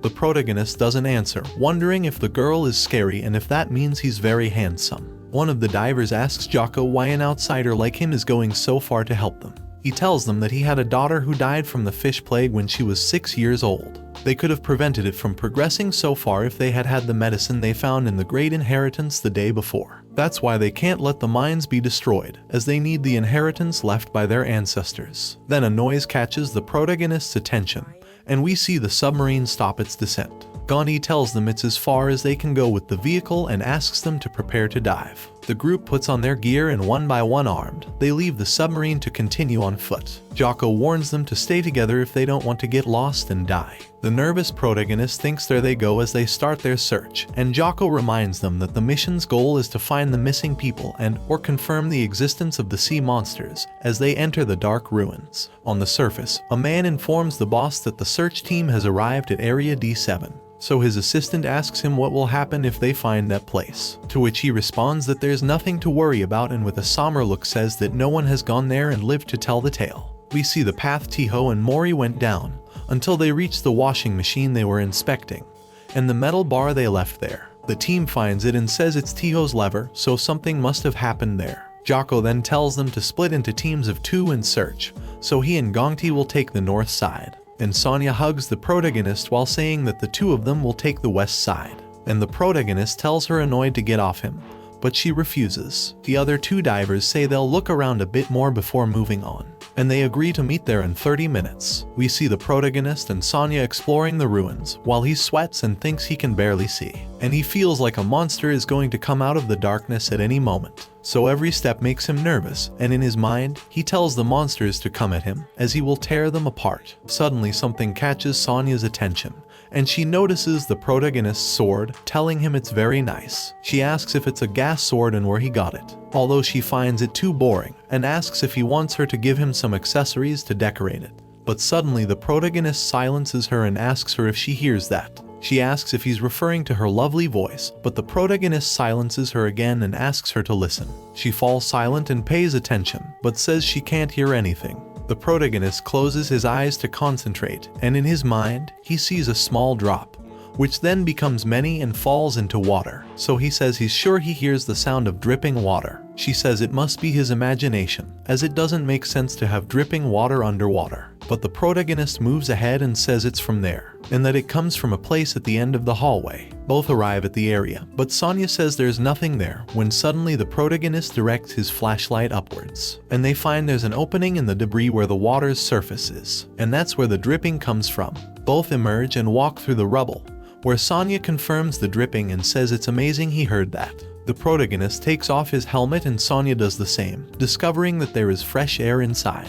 As they raise their heads, they realize that they are in a huge dome. Sonya says that they never imagined that there would be an area like this under the water. Then the protagonist hears a crunch under his feet, and when he turns around, he realizes that the floor is full of human bones. Both of them worriedly wonder if they are all skulls and what that place is, when another crunch behind them catches their attention. They see what appears to be a silhouette in the distance that is crunching the bones as it moves. The 2 get into a defensive position and ask who is there, when the protagonist sees that the figure is wearing a diving helmet. As they approach the light, they see that it's a diving suit, so they think it's a survivor, and he drops in front of them. This surprises Sonya and the protagonist, who runs over and asks if he's okay, while the girl alerts Jocko to go to their position because they found someone, and he tells her they are on their way. Together they lift him up, and they say they need to give him first aid when the diver's hand moves strangely. Suddenly, he grabs the protagonist's face and effortlessly lifts him up, surprising both of them. The boy wonders what's happening just before the survivor throws him into the air. Then he takes his sword to attack him. They both ask him to stop, but he doesn't listen, so Sonya jumps forward and splits him in half. This causes his torso to fly over the skulls, and the rest of his body falls defeated in front of the protagonist, who remains in shock, and Sonya says that he's the bastard who was killing their comrades. When we see the diver's hand continue to move, and inside the suit, there are strange organs that are dripping blood. Suddenly, some tentacles come out of them, attacking Sonya and quickly immobilizing her to try to devour her with their huge jaws. But when the monster is about to do so, the protagonist intervenes, giving it a hard blow. This causes it to release the girl, but it's not enough to kill it, so it lunges at them again to eat them. The protagonist then activates his sword and fires his harpoon at the monster just as it had approached them. This throws it far away until it's impaled on debris and finally seems to die. Both exhausted from the confrontation, they gasp and approach the body while wondering what it is, and if it's a sea monster. Here, the protagonist realizes something and thinks that it looks like the other monster that appeared in the harbor, that crawled up to the shore and was killed by the boss, so he wonders if that means he knows something. At the same time, he remembers him saying that there are no sea monsters in his village, which terrifies him, and he wonders with fear what's happening there. Back on the surface, we see a fish restaurant where they serve a dish that Lita picks up along with a couple of drinks and says that the baked fish is ready. She serves them to some customers, who thank her and blush when she asks them to call her if they need anything else. They say she's an angel and that she's becoming more and more like a lady. There they reflect on the fact that 4 years have passed since her arrival, and that it seems like the whole town has changed since Lita arrived. Then we see a fish being sliced, and it's Kana who did it. She also cuts it into pieces with great speed and skill without even having to look at it. This surprises the chef, who thinks she's faster than him despite having 20 years of experience and can't even see her hands. With a terrifying look and drops of blood on her face, she tells him that the mission is complete and hands him the sliced fish. He asks her what she did to the fish, and she says she cut it, but the pieces are so thin that they're carried away by the wind. So he tells her that he'll do the cutting and that she should just help with the cooking, and she obeys like a robot. The chef thinks he hired her for her knife skills, but she has no sense of cooking, although he supposes she could improve with time. But then an enormous flame erupts behind him, and he sees that Kana burned the fish, which she says tastes better when well cooked. The chef tells her to stop, as everything is on fire, when they both hear the sound of something breaking outside. They look out and see that it was Lita who stumbled and dropped the food. She says she's very sorry, and everyone runs worriedly asking her if she's okay. But then someone calls the chef, and it turns out to be a huge, muscular man who says his damn employee dirtied his shoes and asks him what he's going to do about it. Mao asks who that guy is, and the old man explains that he arrived yesterday, and has since been bragging about being a pirate, so he's not the friendliest person. While we see the chef and Lita apologizing to him. Then Kana steps forward and apologizes to the man, telling him she'll clean it up immediately. She kneels down and begins to clean his shoes, but the man notices her body and tells her she's cute, so he pulls her closer to him and tells her to drink instead of worrying about cleaning, and that he'll let it all go if she drinks, but she gets angry. The chef warns her that she shouldn't be doing that, and Lita worries that Kana might end up killing him if she keeps it up. Then someone slams the table, and we see it's a furious Mao, who stands up and tells the man to take his dirty hands off her and asks if he dares to put his hands on his Kana. The man also gets angry, and Mao tells him to stand up too, as he's going to give him a lesson. But when he does, he realizes he's a giant and asks Mao confidently what he means by that. The man asks Mao if he wants to die, while Kana watches silently. The people then get excited and say it's a fight, so they encourage Mao to kill the man.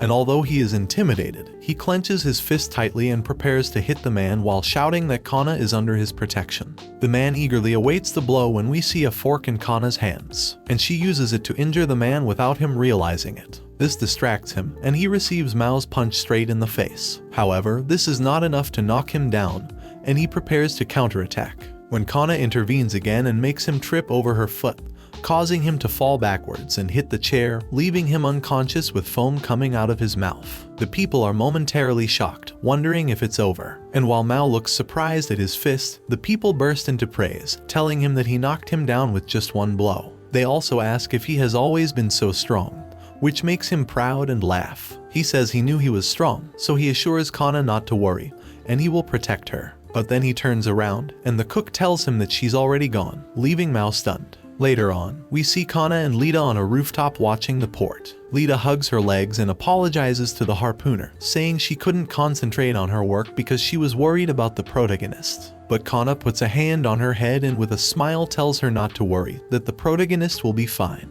She asks if she really believes that, and Kana responds that he has been training hard all this time without taking a single day off. She says she could have advised him to stop being so conceited, but she knows better than anyone that the protagonist has more talent than anyone else. We then see the protagonist facing the monster with his heart racing, while the group arrives and witnesses it too. The protagonist is proud to hit it with his own hands and is convinced that he can do it. After all, his training was not a waste of time, and now he can hunt monsters. The exploration group gathers in front of the corpse, and one of the divers asks what that monster is. Jocko squats down and picks up one of the skulls, asking if it's the only thing left of that thing. Gongti approaches the body and examines it with his knife, saying it can't be human, but then what the hell is it? He asks the protagonist if he really killed it and confronts him, telling him he'll regret it if he finds out he was lying. This angers the protagonist, and Sonya tells him to stop it because he saved her life. Then Jocko asks the girl if there was only one of them, and she says she doesn't know because she came from the tunnel. The group approaches the tunnel to inspect it, and Jocko tells them to go check it out. The group enters the tunnel, amazed that there was still an area like that underwater, and Jocko says he can't be there without a reason. Then the protagonist realizes it's too big and wonders where it connects, as there must be something there. When we see a tentacle emerge from the water behind him, the protagonist shudders and quickly turns around pointing his weapon, but sees there's nothing there. He says he felt like there was something there when someone in the group calls his attention, and they discover there are boxes in the tunnel. One of the divers approaches and says there are too many, but Jocko warns him to stop getting excited and look closely, and they find that they are all empty. Then Sonya tells them to go where she is, because they won't believe what they see. And when they reach her, Jocko says it can't be, and it's the jackpot, because they find a mountain of boxes piled up in perfect condition. Jocko says it's a shelter his ancestors made in preparation for calamity, and all that's left of them are these items. Jocko reflects that the shelter remained intact all that time, while they see a map of it, so all the big boxes they found came from there. The divers shout that they're rich, but the protagonist begins to look around. And when he looks up, he sees diving suits covered by the creatures, so he tells the others to go there and take out their weapons. The group turns around and then realizes the ceiling is infested with creatures in diving suits hanging inert, which terrifies them, and Jocko asks if they're the missing divers. There the protagonist tells them he's seen something like this before, and remembers when he found the eggs of the monster that killed his father. So he warns them that this place is their nest, which further terrifies the group, as they understand they're dealing with sea monsters. Jocko tells everyone to calm down, as they're still inactive, so they should quietly leave while they can. The group starts to move carefully towards the exit, but one of the divers is too nervous and accidentally hits his weapon against a box, which makes one of the monsters wriggle and puts everyone on alert. However, the monster remains still in the enclosure silent. Gongti whispers to the other diver to stop breathing so loudly, and after he nods, they continue walking. The protagonist wonders what is happening there, and if nobody knew about it, he wonders why they all ended up like that. Suddenly, something falls into the water. The group stops and points their weapons towards the source of the noise, only to see that it is one of the monsters carrying a box on its back. But instead of attacking them, it simply ignores them and walks past them towards the tunnel. Everyone is surprised, and the protagonist asks what that is. One of the divers starts to panic, saying that they are all dead. Jocko tells him to calm down, but he takes a step back and steps on a tentacle, which wraps around his foot and pulls him into the water. The monster then emerges holding the diver, who screams in terror and is devoured in one bite in front of the group. Jocko says that the damn monster woke up, so the protagonist curses. The monster charges at the group, who open fire on it and fill it with spikes, but it doesn't stop, and when it is about to catch up to them, the protagonist crouches down just in time for Gongti to hit it with his weapon so hard that it sends the monster flying and writhing in pain. But it screams towards the ceiling and wakes up the rest of the monsters, who respond to its call for help. Gongti shouts that they are waking up, so Jocko orders them to run, and we see hundreds of monsters detach from the ceiling to fall alongside the group. After they recover, they realize that they are surrounded and panic. However, the protagonist maintains his composure and remembers the moment when the monsters that killed his father's offspring attacked him. So he thinks he's not the same scared kid as before. While holding his sword tightly, he tells the monsters to come, as he will crush them all. The monsters begin to rise while screaming and writhing, and in just a moment, they manage to surround the group, who take a defensive position in a circle to fight. One of the divers trembles as he says there are too many of them, and Gongti orders Sonya to take the rear, to which she responds with a yes, and the harpooner activates the special spikes on his bat, while the girl prepares her sword. Then the monsters roar and pounce on the humans, and the battle for survival begins. Gongti raises his arms, and with great force, he drops his bat on the body of the first monster. The remaining diver and Jocko stand back to back, and with their weapons, they fill the monsters that approach them with spikes, while Sonya blocks the attack of a tentacle,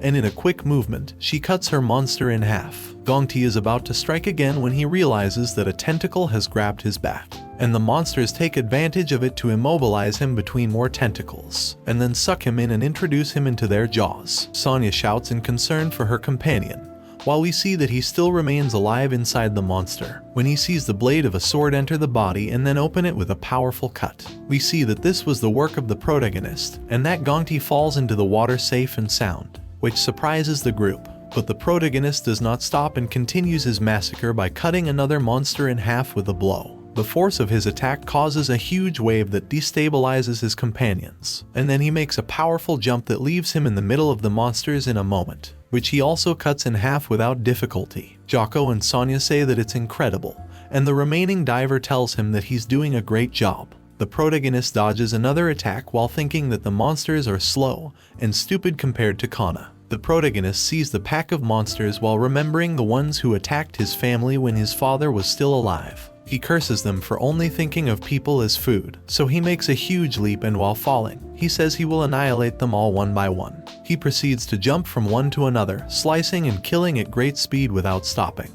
The group watches him in surprise, while Gongti thinks he can't believe such a young child is capable of so much. After sliding and finishing one of his gas cartridges, we see the water full of monster corpses where not a single one remained alive, and some still move due to dying so quickly. Sonya says it's as if the protagonist had been everywhere at once, and Gongti wonders who he is, as only the best harpooners can use a gas sword so well. The diver runs towards him, telling him it was brilliant, and asking why he was hiding so much skill. Jocko looks towards the exit and says the way is clear. After congratulating the protagonist for his work, he yells at everyone to get out of there while the monsters are still confused. The group starts to run, but then the whole room begins to shake and they stop. Sonya wonders if it's an earthquake when suddenly, one of the walls explodes. The surprised group watches as enormous tentacles start to come out of the hole, revealing a colossal monster with a strange three-mouthed face on its enormous snout. Jocko identifies it as Genod, one of the 7 sea demons. The explorer understands that the monsters they killed were the offspring of that thing.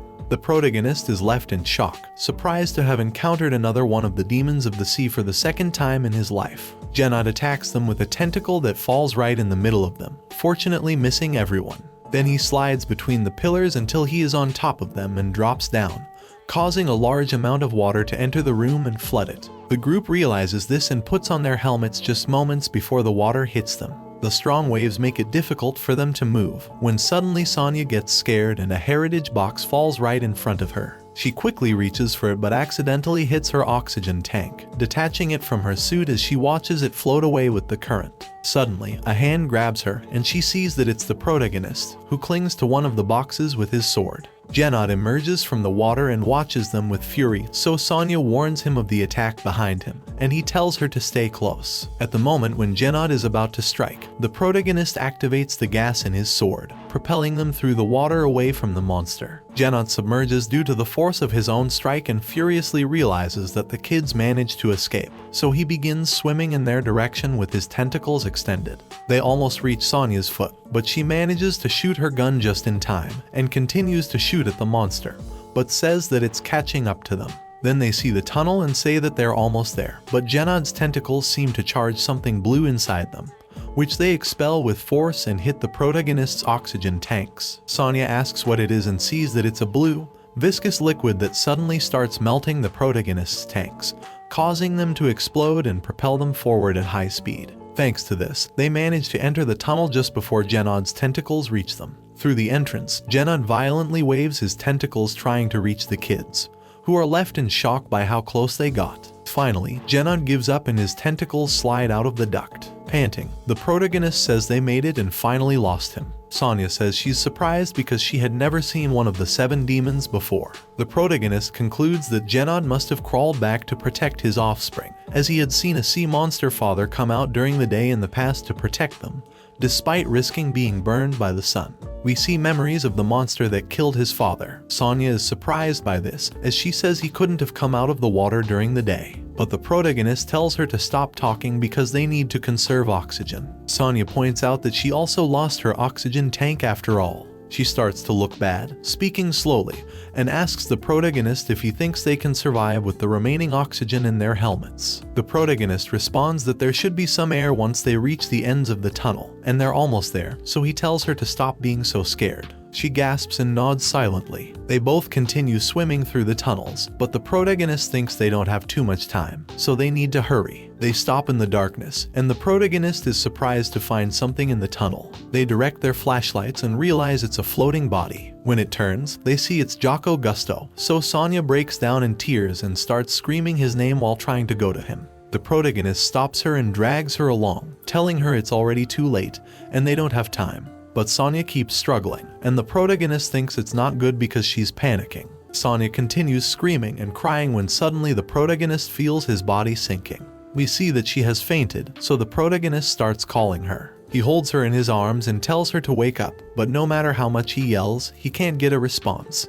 and she doesn't move. The echo of his screams fading into the darkness. Then we see a current of water rushing through the ducts, taking us to another section of the facility where we see the hand of a diver belonging to Gongti, who ended up on a shore of the ruins. He is badly injured, breathing heavily and covered in blood, barely conscious of his state. As he cannot move, he does not recognize his surroundings and wonders where he is. He manages to see a pillar with a plaque indicating that he is in Shelter A, which belongs to the residential district. But he still doesn't understand where that is. He says he must have been swept away to some strange place by the monster's torrent. He wonders if everyone on the team is safe and finally loses consciousness. But there we see a pair of little pink shoes standing in front of him and mysterious silhouettes that own them. And we see that it is a pair of children with worn out clothes and skin. We see from Sonya's perspective her last moments before fainting, where she felt like she couldn't breathe and had run out of options. As her eyes slowly closed, she heard the protagonist's screams in the background, urging her to wake up. She thought it was over and wondered if this was how it ended, while feeling her body sink into the water. Suddenly, she opened her eyes and felt air fill her lungs. She wondered if she was breathing, and when she realized she was, she also wondered if she was still alive. That's when we see the protagonist kiss her to share his air, giving her a couple more breaths so she can regain consciousness. There she remembers that he doesn't have an oxygen tank either, and she's surprised to wonder if he saved her. Back on the surface, seagulls fly over the skies of the Oasis port, where we see the fish restaurant is already closed. There, the chef serves Lita a couple of boiled fillets and tells her to eat them and cheer up. And we see Lita, Kana, and the chef sitting together. Lita apologizes to the chef again, but he tells her not to worry about it, that it's over and wasn't her fault. The girls try the fish, and Lita is surprised that it tastes delicious, which Kana agrees with, and the chef tells them it's his best dish. There he begins to remember and tells them that his son loved baked fish. He disappeared while exploring a mine, but he was a good boy, and every time he makes that dish, he says he can see him walking through the front door as he always did after a hard day of diving.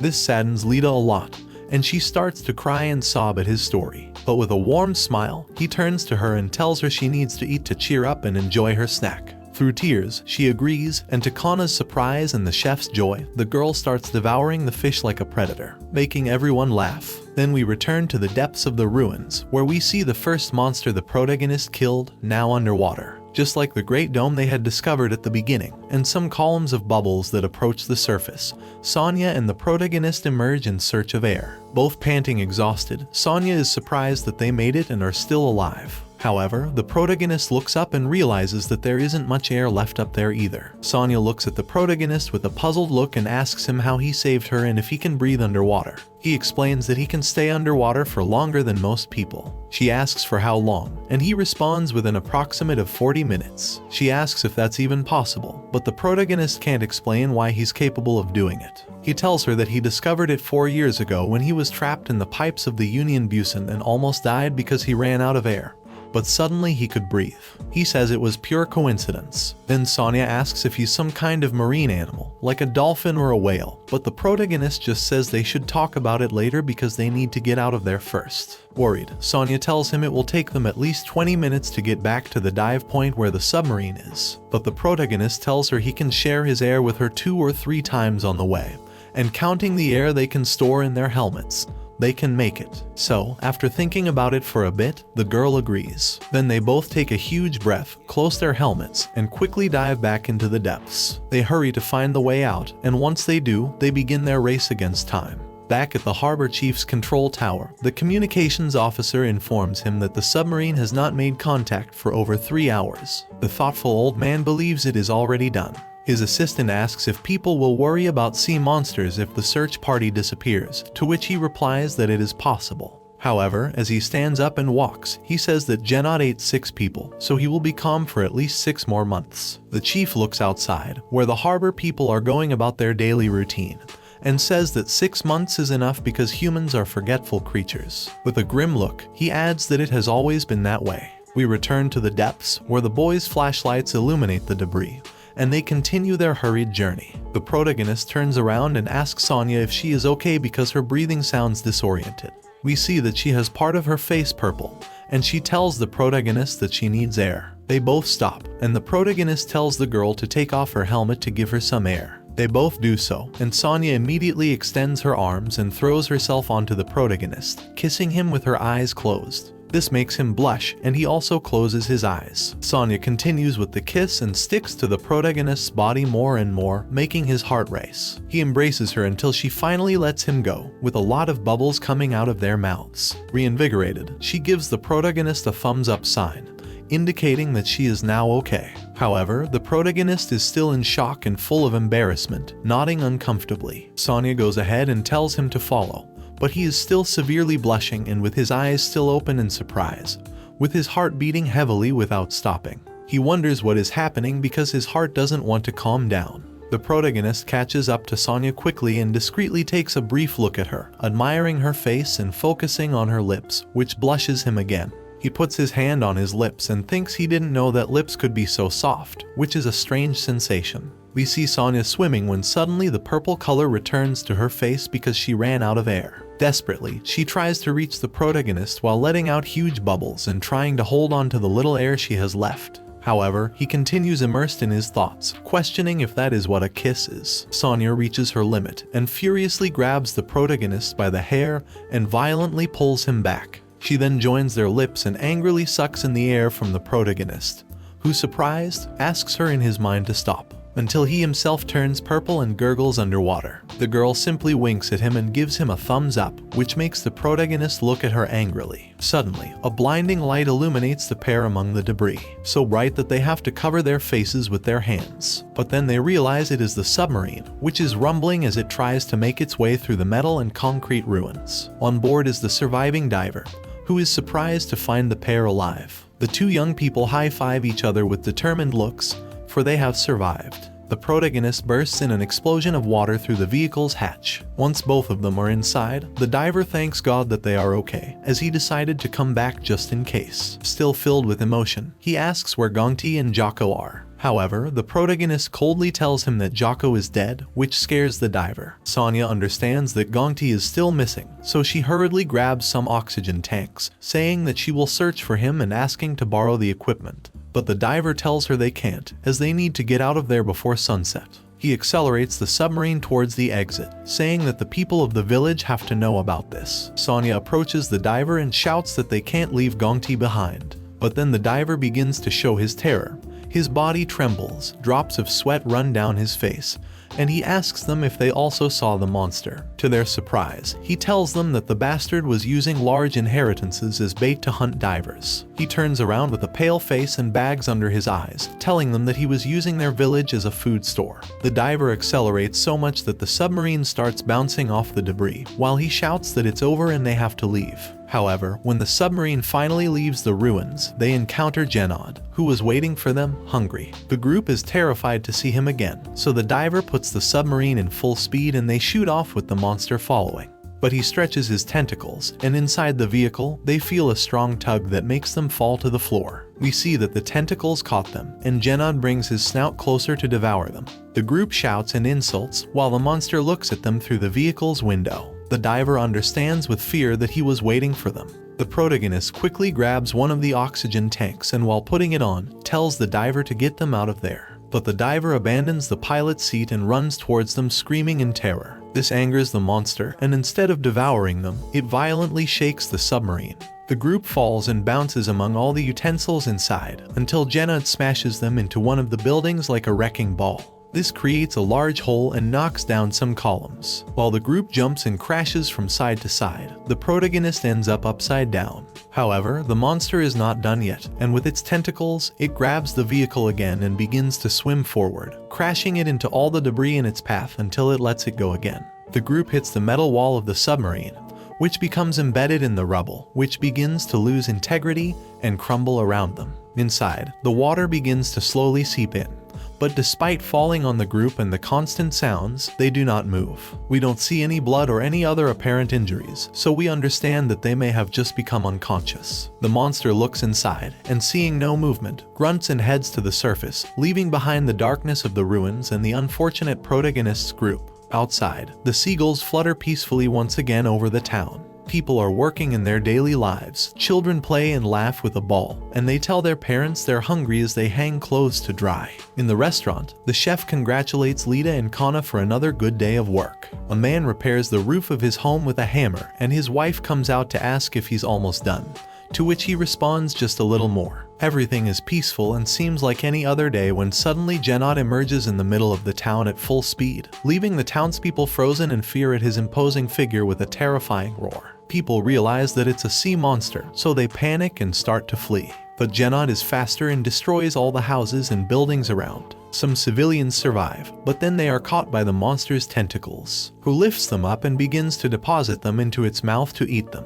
There we see other villagers who manage to hide inside houses, wondering what a sea monster is doing there. When we see Genod peeking through the window and drooling because it discovered them. So it then takes the entire house and shakes it to drop the humans into its mouth. On the other side of the island, the citizens barely hear some strange sounds, when Lita sees the tower harpooners shoot at something and then get killed by huge tentacles. So Kana realizes it's a sea monster. Most people start to flee, but a group of men appears, led by Mao, who tells them not to be afraid and to take up arms to protect the village. Kana warns them that they can't defeat it with those weapons, but Mao doesn't listen. So Kana tells the girl to hide, and she runs away. The chief's assistant warns him that they are under attack, and he sees that it's Genod when he comes out. But instead of doing something, he takes his riches and flees, saying that if Genod is coming up, then it's all over. The assistant panics and tells the boss that they can't just leave like that. They need him to guide them, and he follows despite the old man ignoring him and continuing to flee without looking back.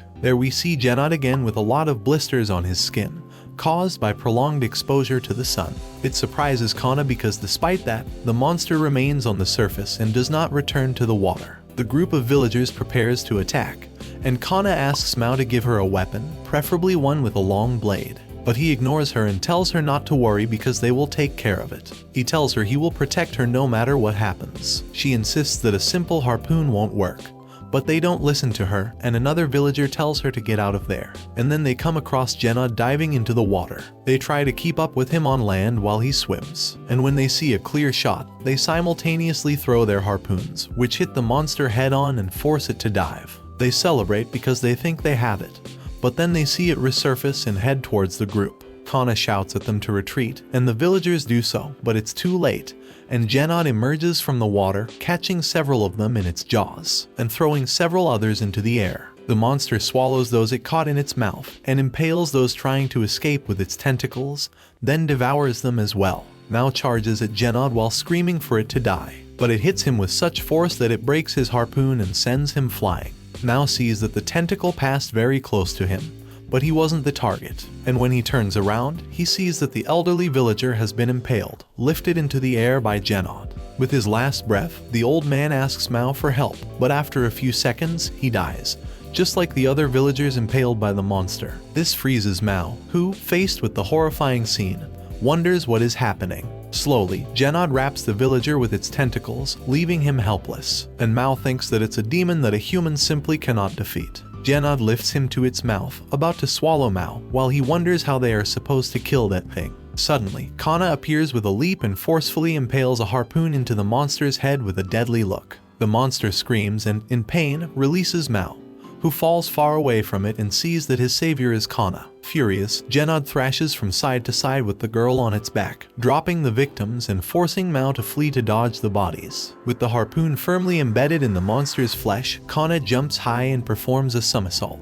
Then she swings the weapon, retrieves it with a mid-air twist, and comes down with even greater force on the monster. Penetrating deeper into its flesh, she uses her weight to tear it apart until the harpoon breaks in half. The girl gracefully lands, sliding on the ground. This leaves Mao completely astonished, as well as the villagers, who also realize that it's Kana. She extends a hand towards Mao and asks for a weapon, to which the villager immediately responds, addressing her as ma'am, and pulls out a pair of daggers that he hands to the harpooner. She examines them for a moment but thinks they won't be useful as the blades are too small to cut deeply. She looks back and sees some villagers taking refuge in a house, so she says she doesn't have time to go home and get her weapon either. Therefore, she orders the villagers to evacuate everyone to the shipwrecked building, and they obey. She also warns them that the monster will use the shadows to move, so anyone who can fight will have to do so in the sunlight. With discipline, the villagers follow her advice. Genod grunts defiantly at the girl and forcefully tears the harpoon from its skin, then throws it away. The girl then reflects that she kept her identity a secret and blended in with the refugees to prevent Union Busan from finding her. She thought she could protect the children if they stayed there. By doing so, she was able to witness the protagonist's growth and raise Lita during the 4 years they were in Port Oasis. We see how she fondly remembers all these events in which she had a lot of fun.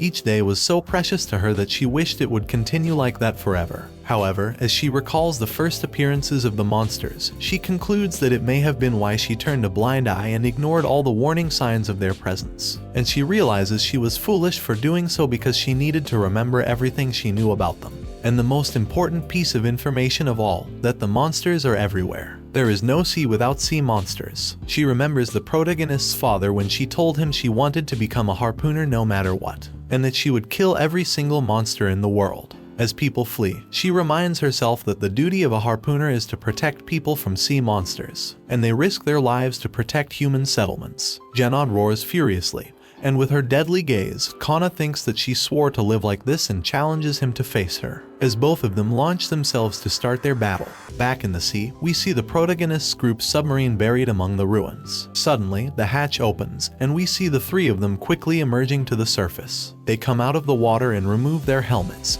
struggling to breathe due to the limited air they had left. Sonya says they made it, and the diver thought he was going to die. But as the diver vomits seawater, the protagonist looks up. Surprised, he asks what is happening as they come across the devastated and burning port. So the protagonist believes that Kana and Lita are in danger. The area they arrive in is completely destroyed, and the group says it can't be true. They see that Genod is responsible and say that he emerged to the surface. The protagonist runs, and after seeing some debris, he calls out to Kana and Lita with a shout. Then he hears the crying of a child, which catches his attention and makes him turn around. He sees a little boy shedding tears over his father's corpse, which then collapses onto him, and this scares the protagonist. The diver approaches and embraces the boy while telling him to come with him. The protagonist sees that the father died with his eyes open, so he turns around, distressed, and realizes that the ground is covered with dozens of villagers' corpses. This infuriates him. Then he hears loud sounds in the distance, and upon closer inspection, he spots the monster's tentacles thrashing above the buildings. Sonya points at it and says it's still in the village. Then the protagonist turns and sees the spike weapon of the harpooners from the watchtower. So he takes it and tears it from its base, then runs off without paying attention to his companions. At that moment, Lita and Kana materialize in his mind, where he pleads for them to be safe. In a scene transition, we see the harpooner dodging an attack from Genod.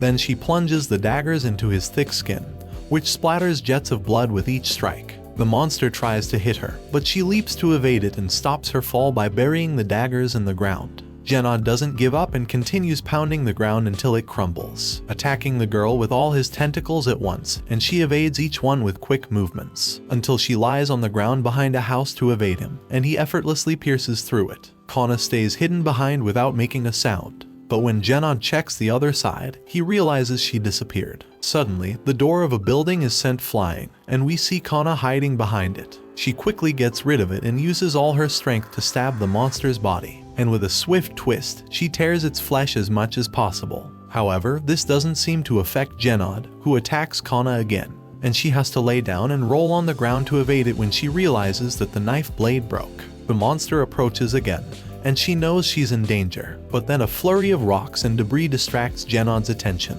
We see that it's the villagers who climbed onto a building and riddle the monster with whatever they could find, led by Mao. He shouts at the monster to die, but Kana screams in terror for them to retreat. Immediately after, Genod smashes the building with one blow, sending the villagers flying through the air. The girl screams in desperation and calls out to the monster as she runs towards it to capture its attention. She succeeds, and it charges the acid projectiles in its tentacles. When it shoots, they impact very close to her, melting her skin. The pain distracts Kana, so Genod takes advantage and finally manages to hit her so hard that she goes through an entire house before crashing into a pile of rubble. The harpooner is severely injured, and the villagers panic, believing she is dead. But she is barely alive, and Genod approaches her threateningly, ready to devour her. She realizes her knife is broken, and her body feels as if it has been torn apart. But between gasps, she says she can't die there and desperately tells her limbs to move. As Genod lunges to finish her off in front of all the villagers, suddenly, a projectile pierces the monster's neck. Everyone turns in surprise and sees that it's the protagonist from the top of a house. He angrily shouts at the monster to die and empties the projectiles from his weapon onto it. It hurts him enough for Kana to recover, and the protagonist manages to retrieve his sword and throw it. The weapon lands near Kana, who grabs it immediately, and with a scream of hatred, she lunges at Genod.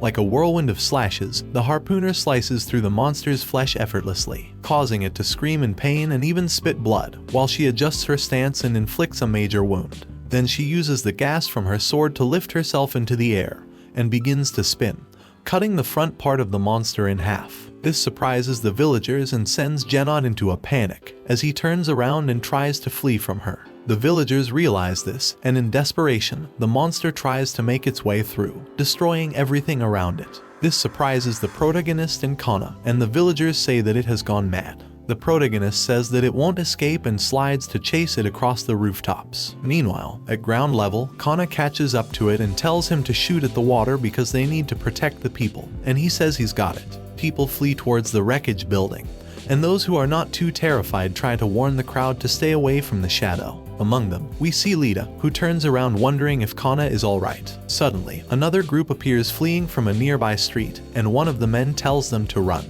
Suddenly, Genod appears, destroying the place, causing Lita and the others to panic and run in all directions. Another projectile pierces the monster's neck, and we see it's the protagonist again, who continues to barrage Genod with spikes. He shouts at them to get out of the shadow, but the people are so scared that they just keep running forward. The monster advances, and a couple of children stumble, but just as it is about to devour them, Lita throws herself and pushes them away. In front of the protagonist and Kana's eyes, she is caught by the beast's jaws. The protagonist runs to rescue her, but the girl only manages to say his name once before the monster swallows her, and the protagonist is left in despair. We see Lita falling through Genod's throat, crying and trying to hold on, but she is too slippery, and watches as the light from outside fades away. She is engulfed by the monster's flesh and screams with all her might for the protagonist, who shouts back and fires his weapon to stop it. But the monster doesn't relent and smashes the debris, sending the protagonist flying through the air,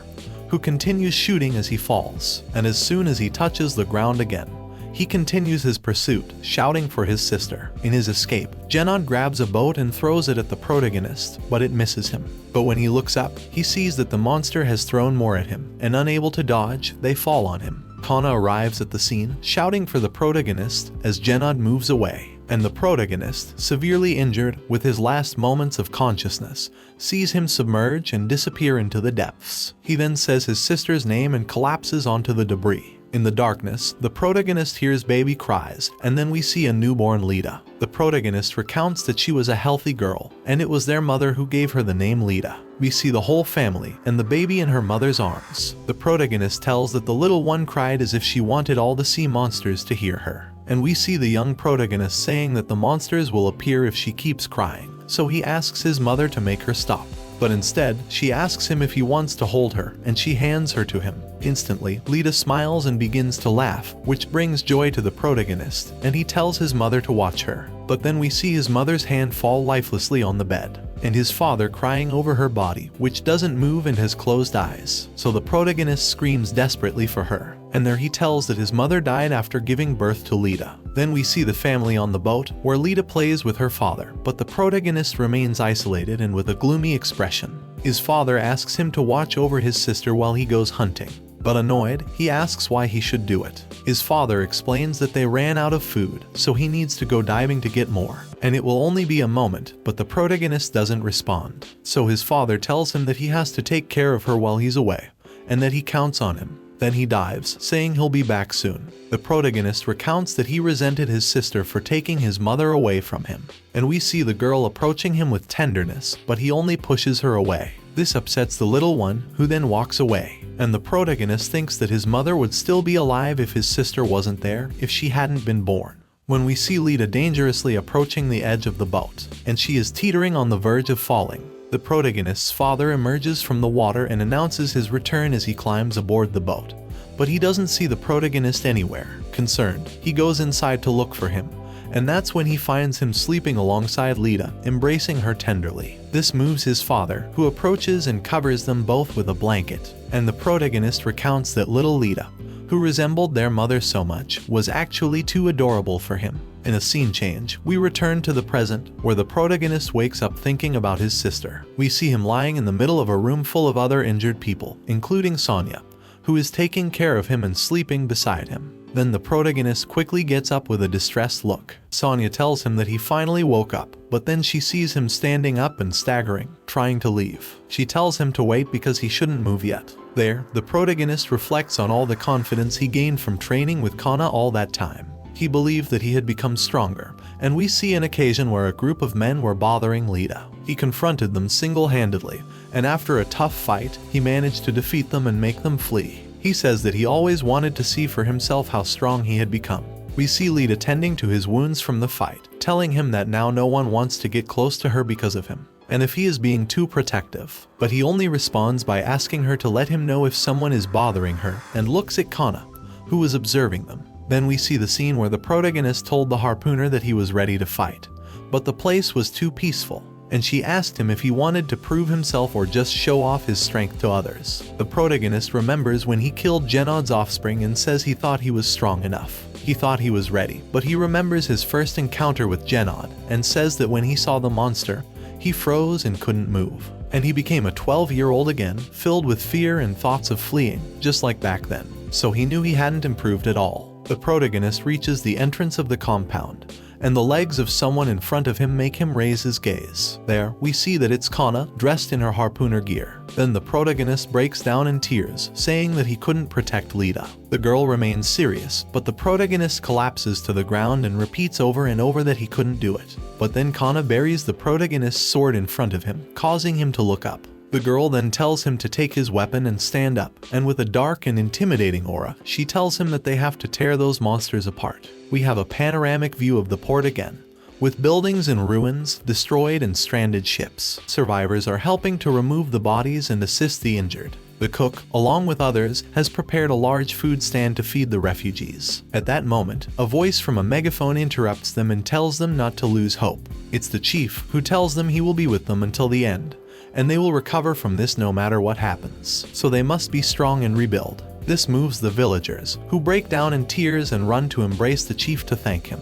But then Kana and the protagonist appear among the crowd. The chief runs towards them, thanking Kana for protecting the village and for the great show she put on, when the protagonist stops him and knocks him down with a punch, sending him flying away. Distressed, the villagers ask the protagonist what he's doing and rush to help the chief. They restrain the protagonist and stand between him and the elder when the protagonist shouts that he knew about it from the beginning, that Genod had been under their feet all that time. The villagers are confused and ask him what he's talking about, and that he must wake up, asking why he's doing this to the chief. The chief recovers and says he understands that he wants to blame someone for the loss of his sister, but he has never seen that monster before. However, the protagonist calls him a liar and says that all the missing divers were in Genod's nest. He was feeding the sea monsters with them. The chief insists that he wouldn't be capable of such a thing since he had no way of knowing that Genod existed, and he kneels on the ground, saying he feels unjustly accused. In tears, he asks if he is being accused of being responsible for all the deaths of the missing divers, because his only sin is giving his best to improve the Oasis. His attitude continues to move the villagers,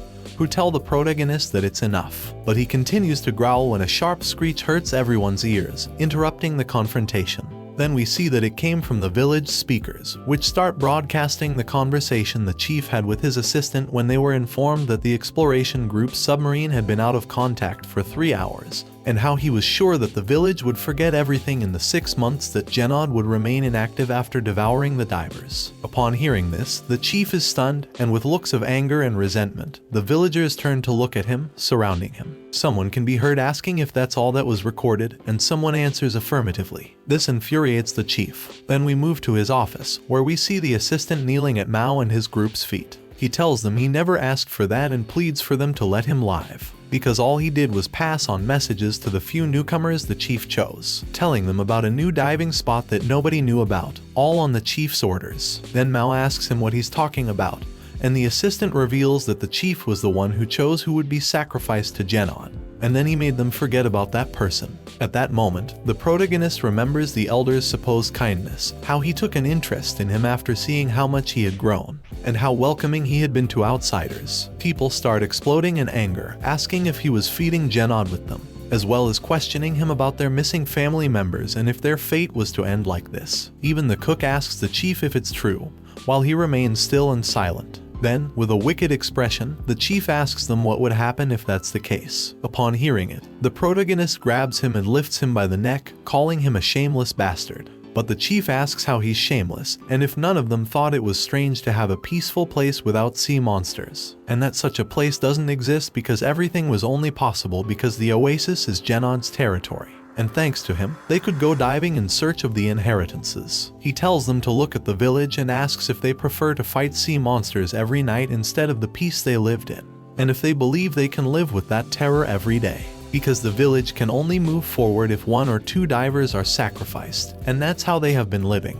However, the cook approaches and tearfully asks what he's talking about, and if he's saying that he sold his son to Genod in exchange for a peaceful life, in addition to whether he thinks he would have wanted that, as his son was only 19 years old, and he recounts that every moment of life without his son was hell. There, people begin to demand the same, that their loved ones were good people and he should return them. The chief argues that he did everything for the village, and they should be grateful to him. But then someone throws a stone at him, leaving a wound on his head, and we see that it's the people telling him to shut up and return their families to them. So everyone begins mercilessly pelting him, saying he should die, while the protagonist and Kana watch the scene coldly. After running out of stones, people resort to sticks, legs, and fists to unleash their rage on the elder, so he crawls away, begging to be saved. He crawls to the feet of Kana and the protagonist, pleading for their help. But the protagonist, furious, tells him that the divers who were dragged into Genod's nest would have wanted to live as much as he did and be home. The chief turns around, frightened as he sees the people approaching, so he apologizes, saying he was wrong.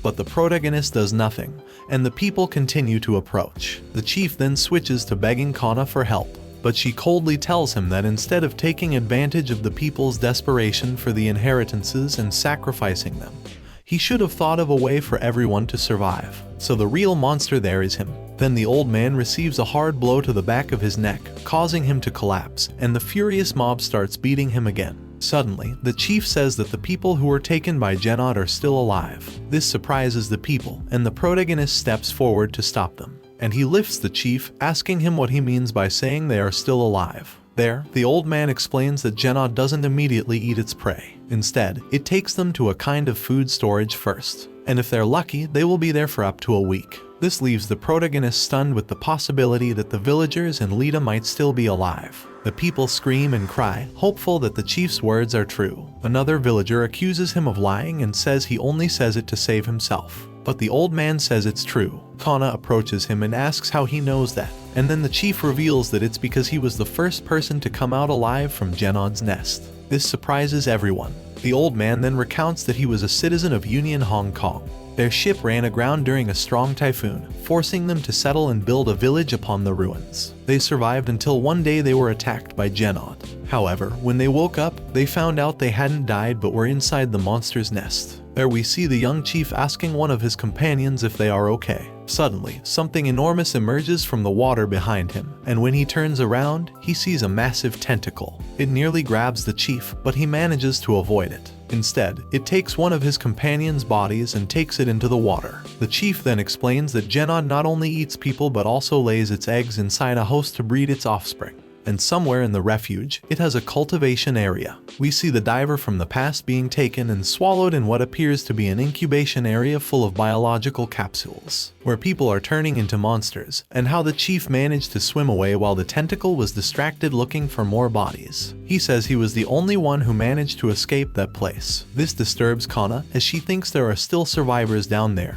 The protagonist thinks of Lita, so he grabs the chief tightly and asks him where the nest is. The old man just laughs and claims he will tell them if they promise to let him go. However, the protagonist punches him, and Kana tells him that he's not in a position to negotiate, so she will accompany them on the journey to guide them. In a scene change, we see the village preparing to descend. Cranes load a mechanical diving suit. Several submarines are equipped with supplies, equipment, and repairs. There, Mao informs Kana that they have 12 volunteers and that they brought anything that could be useful as a weapon, as she requested. But she asks if it will be enough, to which the girl responds that it will suffice. When one of the villagers arrives to inform her something and shows her a torpedo made with 90% oxygen and gasoline that the engineers made using everything they had.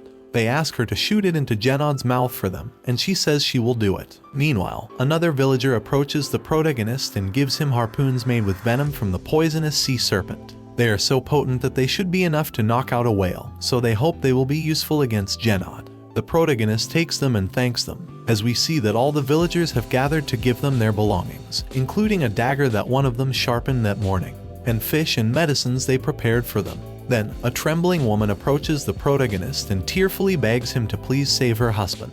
The protagonist tells her he will do what he can, while more villagers tell them that they are counting on them to rescue their loved ones, and they regret not being able to be of more help, so they must return safely. The protagonist runs towards the submarines, and they get ready to depart. The team starts the dive and descends quickly through the well. The crew inside showing serious expressions, determined to kill the monster and rescue their families. Inside one of the submarines, the chief takes stock of the expedition members. It consists of fishermen, a diver, and a mechanic. He says that hunting Genod with that rabble is suicide. But a man responds that they didn't plan on coming back alive anyway, as all they want is for that monster to die, and he will seek revenge no matter what. The old man simply calls him a fool and tells him that he will have a useless death. But the protagonist replies that not everyone in that world is a coward like him, and through gritted teeth, he tells him not to underestimate someone's bravery, especially since he has no right whatsoever to do so. This scares the chief, and he asks him to calm down.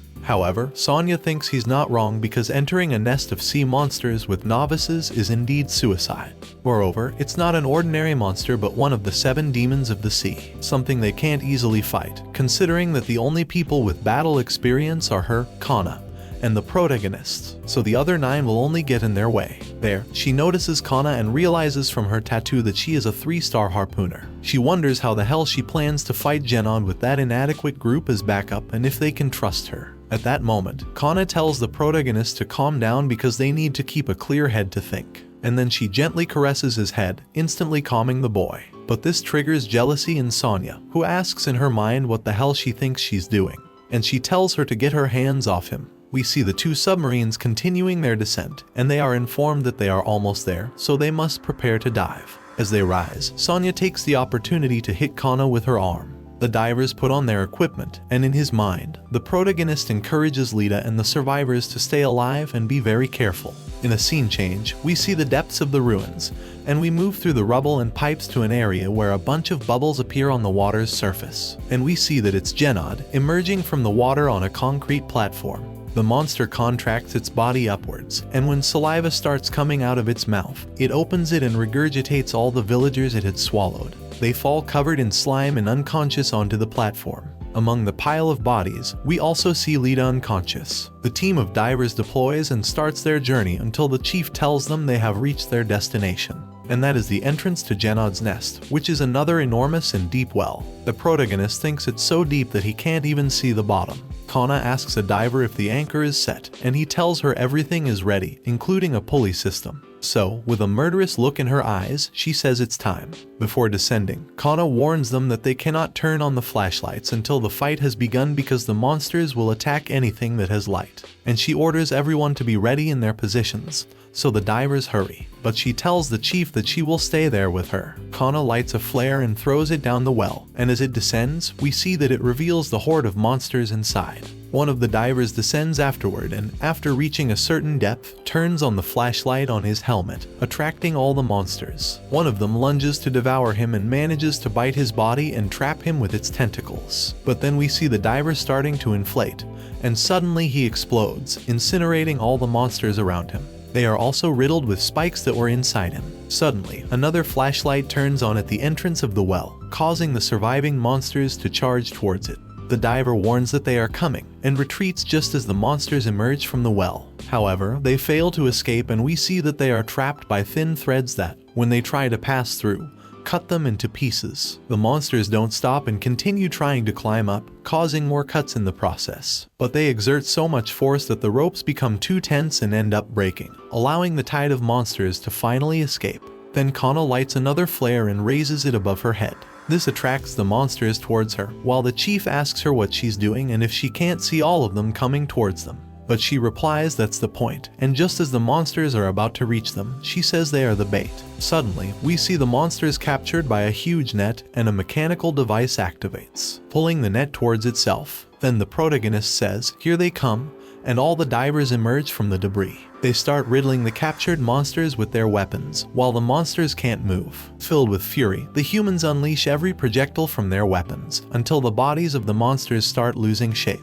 From a squirming and trembling mass of flesh, they turn into a pile of inert tentacles. There, we see the divers completely surrounding them, and exhausted from the confrontation, they celebrate that they killed them all. The chief insults them, asking if everyone knew about it except him. Sonya reflects then that they killed them without losing a single person, and wonders if that's the difference between their levels of experience. And she says that Kana, a 3-star harpooner, is a true expert. Then the divers gather around the entrance of the well, and with determined faces, they prepare to enter. In a scene change, we see absolute darkness where a voice calls someone. And when they open their eyes, we see that it's a villager asking Lita to wake up. The villagers are happy that she's alive and ask her how she's feeling. So she gets up and asks where they are, but the villager tells her that none of them know. There, she remembers the moments when she fell into Genod's throat and swears that the monster ate her. The villager tells her that they all thought they were dead too, but when they woke up, they were there. So they believe it was the work of the monster. The villagers cry, relieved that everyone is alive,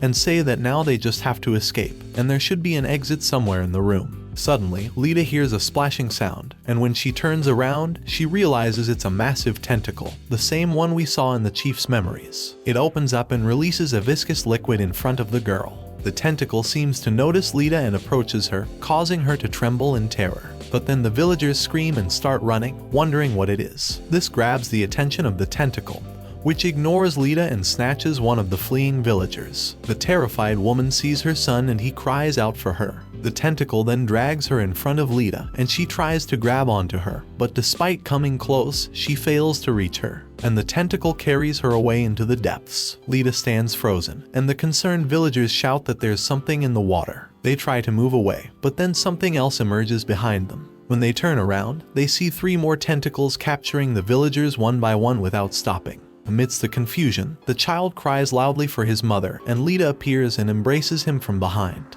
She puts her hand over his mouth to prevent him from screaming, while people continue to move and scream around them. Suddenly, the movement petrifies Lita with fear, and the child sees that the people who were screaming and running have now been captured by the tentacles. Both children remain as composed as they can, until silence falls, and Lita opens her eyes, asking if it's over. She looks up and sees the villagers frozen in place. When she looks at what they are seeing, she sees a face similar to Genod's above her. It belongs to a creature similar to Genod but purple in color. Its back is filled with small capsules containing people who are transforming into monsters. The villagers wonder what it is and if it's Genod. But Lita thinks it's not because it looks different, and then the creature pulls the captured villagers into its back. A membrane begins to surround them, and despite their desperate attempts to escape, they cannot. So Lita concludes that it's not Genod, and as she watches, the monster slowly submerges into the water again until it disappears. Terrified, Lita understands that there are two of them. In a scene change, we see the tunnels of the ruins, where the protagonist carves a mark on the walls with his dagger. He asks the group why it feels like they are walking in circles. The group continues on their way in search of the nest, but another diver says it's a complete maze. Mao asks the chief if he's sure they are going the right way. The chief tells him to find it himself if he doesn't trust him, but Mao points his weapon at him. He tells him that if they find out he's been lying, he'll skewer his skull with a harpoon. The nervous old man curses in his mind. Suddenly, the protagonist sees something with his flashlight and notices one of the marks he made on the wall. Realizing that they've just been there, he turns angrily towards the chief, accusing him of lying again.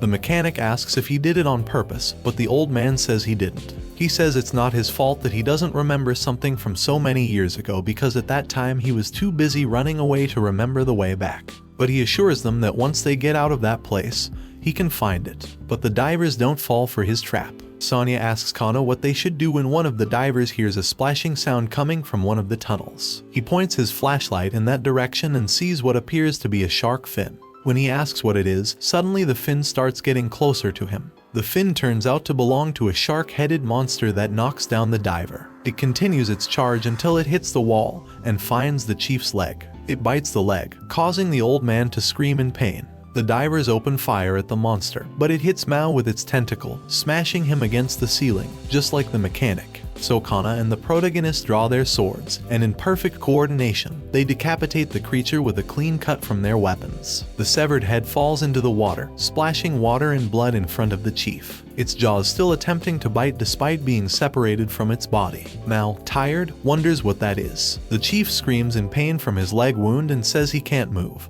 But the mechanic tells him not to exaggerate because nothing is broken. But then something catches the attention of both of them, and when they turn around, they see a horde of shark monsters filling the tunnel in front of them. The divers start shooting, but there are too many, and even though the chief tries to escape, one of the monsters is about to devour him. But the protagonist appears and slices it in half. The protagonist, Kana, and Sonya then take a stand to confront the creatures. Mao prevents the mechanic from shooting and hitting the harpooners. They take the initiative and start killing the monsters with a killer frenzy where heads and limbs fly everywhere. However, Sonya also says that there are too many, and a new wave surprises the fighters. One of the monsters manages to trap the girl. The protagonist worries about her when the tunnel gate closes, cutting off the beast's tentacles and freeing Sonya. This surprises the whole group. On the other side, they hear the monsters banging against the metal, but they can't break through. Breathing heavily, Sonya asks what that was. Mao says the door moved on its own, and Kana asks if anyone touched something, but none of them did.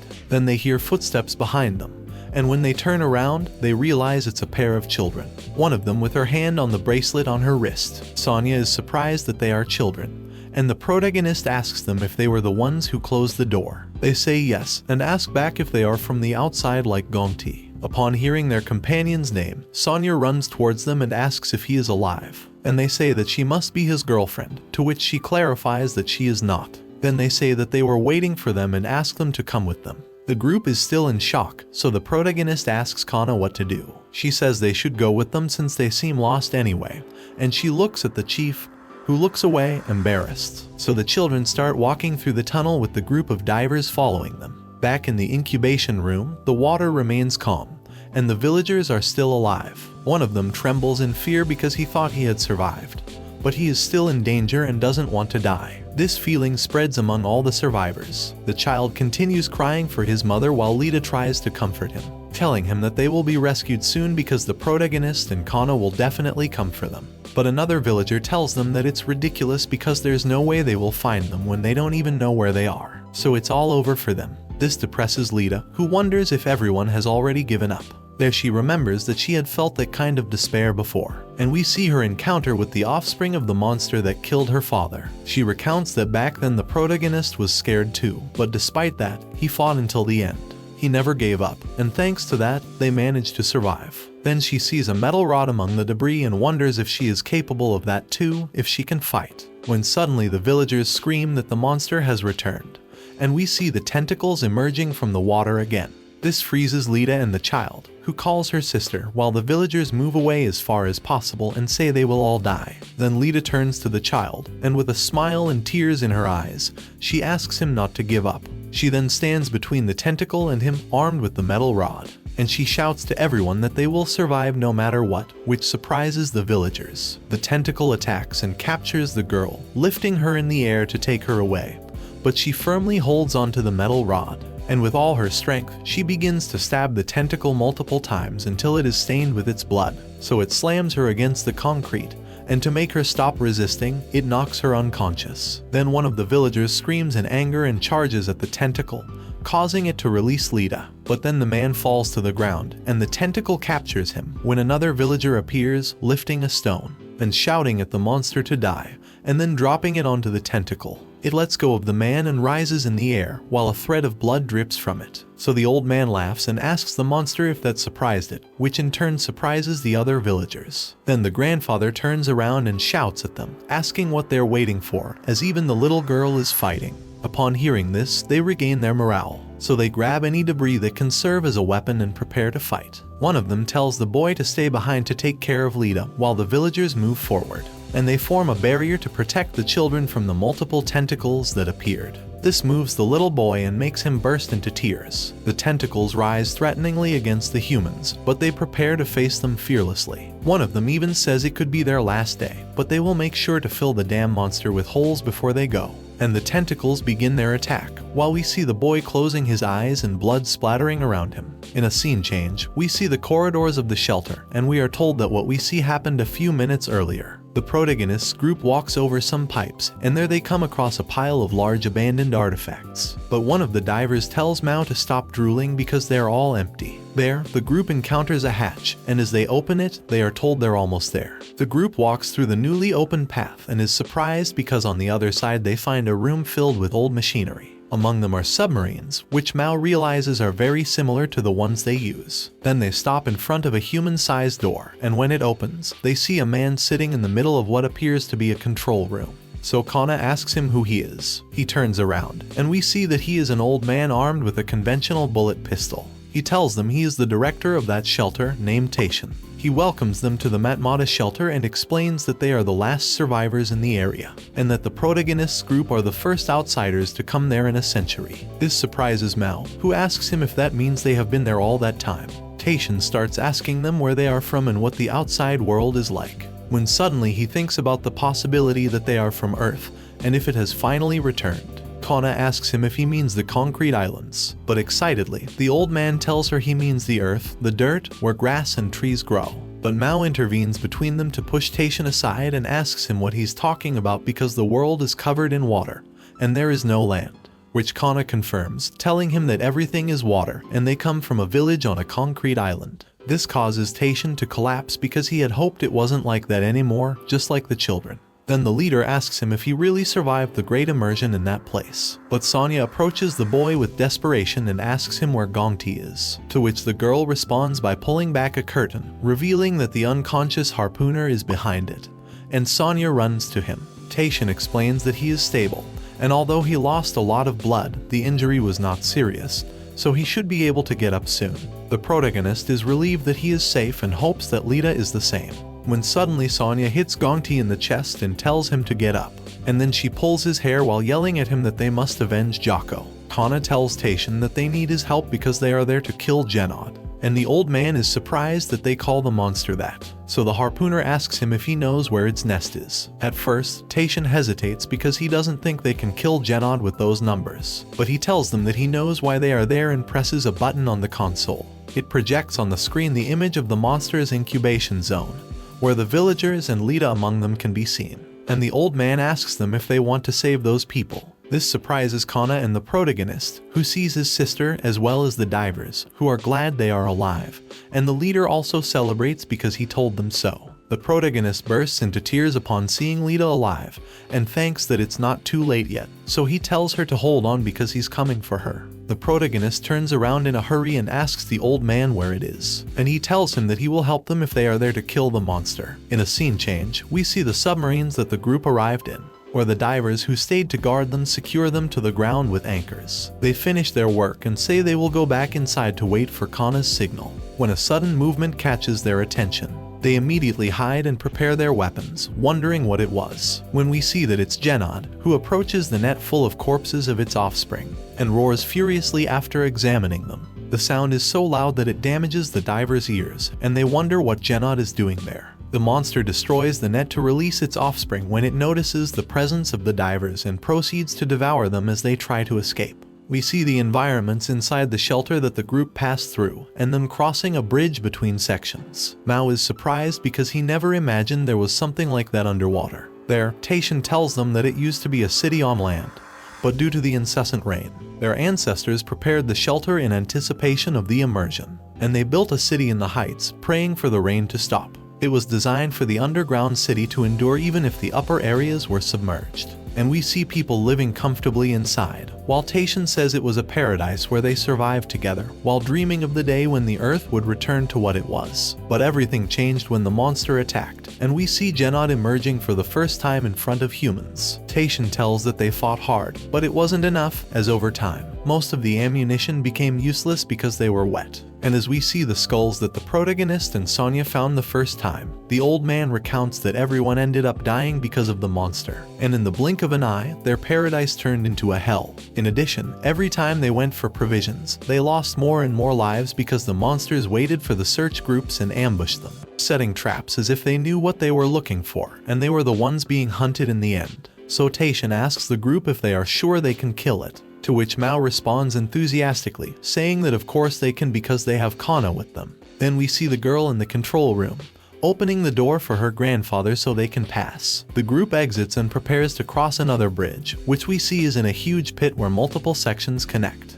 where Sonya leans over and is scared because she can't even see the bottom. The protagonist asks the boy, named Noah, how much longer they have to walk and if they can't go faster, and he tells him that they are already there and will soon reach Genod's nest, when suddenly they come across the two submarines tied with the net in the middle of the bridge, and the protagonist shouts that they are their diving companions, so one of the divers approaches to check. And indeed, he finds Changsu and Minju, the two divers who were taking care of the submarines. So he asks what the hell happened and tries to free them when one of them weakly tells him to run. At that moment, Kana feels a chill, so she quickly orders everyone to retreat. But it's too late, and when they look up, they see Genod pouncing on them, and it falls on them, taking half of the bridge with it, including Kana, Noah, and the protagonists. While they are falling, the protagonist manages to hold on to the boy, but they don't stop due to following Genod's figure, who continues to destroy bridges along its path. Mao, who managed to stay on the first bridge, screams for Kana and the protagonist, as well as Sonya and Taishan.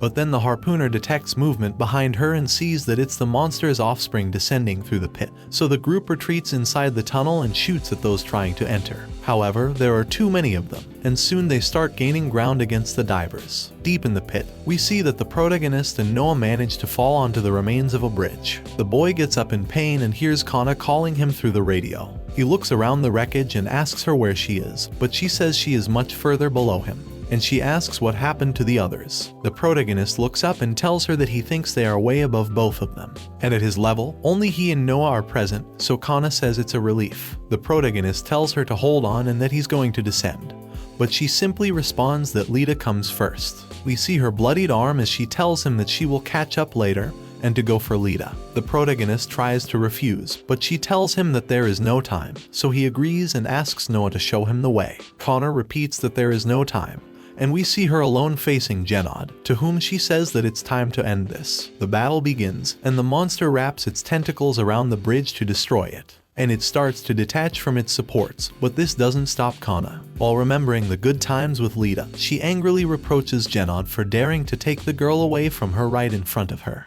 and she activates the gas on her swords while making a huge leap directly at the monster. She cuts off one of its tentacles, bounces off the wall, and jumps again to land on the beast's back, where the marks she made during the attack on the port are still present, and she takes the opportunity to pierce its flesh, and then perform multiple spins that slice Genod like a saw. She even manages to cut its tongue. As the monster falls, it hits her, and although she manages to block the impact with her weapons, Jenna's strength ends up smashing her against the walls of the tunnel. The girl remains buried for a moment, but before she can react, she sees Jenna pouncing towards her, so she quickly frees herself from the debris and dodges the attack. She shouts at him to hurry up and fall, and with her whirlwind attack, she cuts off one of the tentacles that the monster was holding onto. This causes it to fall until it is stopped by some bridges. Then Jenna charges its acid attack and shoots at Kana, but only manages to hit the bridge she is on. So the girl regains her position, quickly runs towards the edge, and takes advantage of the weakened supports caused by the acid to cut a piece of the bridge. She then strikes it to make it fall with more force, and like a massive harpoon, it pierces through Jenna from one side to the other. The monster screams in pain as Kana lands on its head and stabs it with her swords. Finally, they reach the bottom of the tunnel, and Jenna is impaled by the debris from the bridges it destroyed during the fall. It continues to roar, and we see Kana slowly walking towards its head, telling it to be quiet. She then cuts its head in half, letting it fall into the void. We see Jenna's lifeless corpse, with blood and guts splattered all over the place, and Kana climbing up the tunnel stairs. She reaches the remains of a bridge and leans on it to climb when someone extends a hand to help her. We see that it's Gongti accompanied by the girl, who asks with a determined expression where the others are. Back inside the shelter, the corpses of the monsters pile up endlessly from the battle, with the divers continuing to fight for survival against the relentless beasts. The diver in the mechanical suit finishes off a shark monster when another one appears behind him and bites his head. But the metal is so tough that its teeth break, and the pilot asks mockingly if it's not as soft as expected. He then turns around and shoots it from within. Mao shouts that they're almost done cleaning up there when a tentacle appears from above, wrapping around one of the diver's neck and pulling him up away from his comrades. The diver shouts for them to save him as he enters the monster's mouth, but it closes its jaws and devours him before the others can do anything to help. Mao shouts that it's a damn monster, and they shoot at the ceiling to finish them off. This causes the monsters to lose their grip and fall to the floor, dying. The leader shouts that he knew this would happen, and if they really thought they could save the captives from Genon. But Sonya calls him a damned bastard and tells him to shut up as she appears ready to slice him with her sword. But we see that she was actually aiming at a monster behind the old man, who was about to devour him, so she tells him to stop whining and help them. However, he runs away and tells her that if she wants to die, then she should do it on her own. Realizing this, Mao calls him a damn coward. The leader reaches the gate and pounds on it, demanding that they open it. Suddenly, to his surprise, it opens, and on the other side, he encounters Jocko Gusto. This surprises the entire group and makes Sonya burst into tears at seeing him alive after all. However, the leader observes him angrily and grabs his arm, blaming him for everything, as he made Genot attack their village. He asks him if he knows how much trouble they've been through because of what he did. Troubles that could have been avoided if he had just left Genot's lair alone. But Jocko doesn't respond, and instead of speaking, he trembles as strange veins begin to appear on his neck. Suddenly, he turns around, roaring with red eyes and a monstrous mouth, ready to bite the old man. Those who didn't see the threat coming, and Jocko manages to bite him in the neck, knocking him down and leaving everyone stunned. Jocko bites and tears with force, while the terrified leader asks what's happening to him. Blood begins to splatter everywhere until the old man's struggles finally stop, indicating his death. Paralyzed, the group doesn't understand what's happening to Jocko, who continues devouring the old man in front of them. And when he turns around, they see a corrupt and deformed version of their once friend. Taishan warns them that he was infected by Genot and is no longer the same person they once knew. As he stands up, Sonya refuses to believe it's true. Then we see the girl's memories, where Jocko extends his hand and tells her that he's searching for a cure for the fish disease. There must be a cure for the children somewhere in that world, and he asks Sonya to go with him. She explains that she's a mercenary, and her fee is not cheap either, but he tells her that she and Gongti can take anything they find during their dives. She asks if he's serious, and he affirms that he is, throwing her a small, adorable keychain as proof. Gongti asks if that's the only memento he has of his daughter. With a warm smile, he answers yes and tells Sonya to do something that makes a difference. This convinces the girl, and she accepts his contract. So, at the end of the memories, we see her shedding tears non-stop for him. The former adventurer stumbles toward them, and Sonya tries to reason with him, asking if he remembers her. Mao tries to stop her, telling her it's not safe, but she pushes his hand away and tells him to let go. And she reminds her friend that he said he would find a cure for the children, so he must wake up. This seems to stop Jocko, who starts trembling and collapses while groaning and holding his head in pain.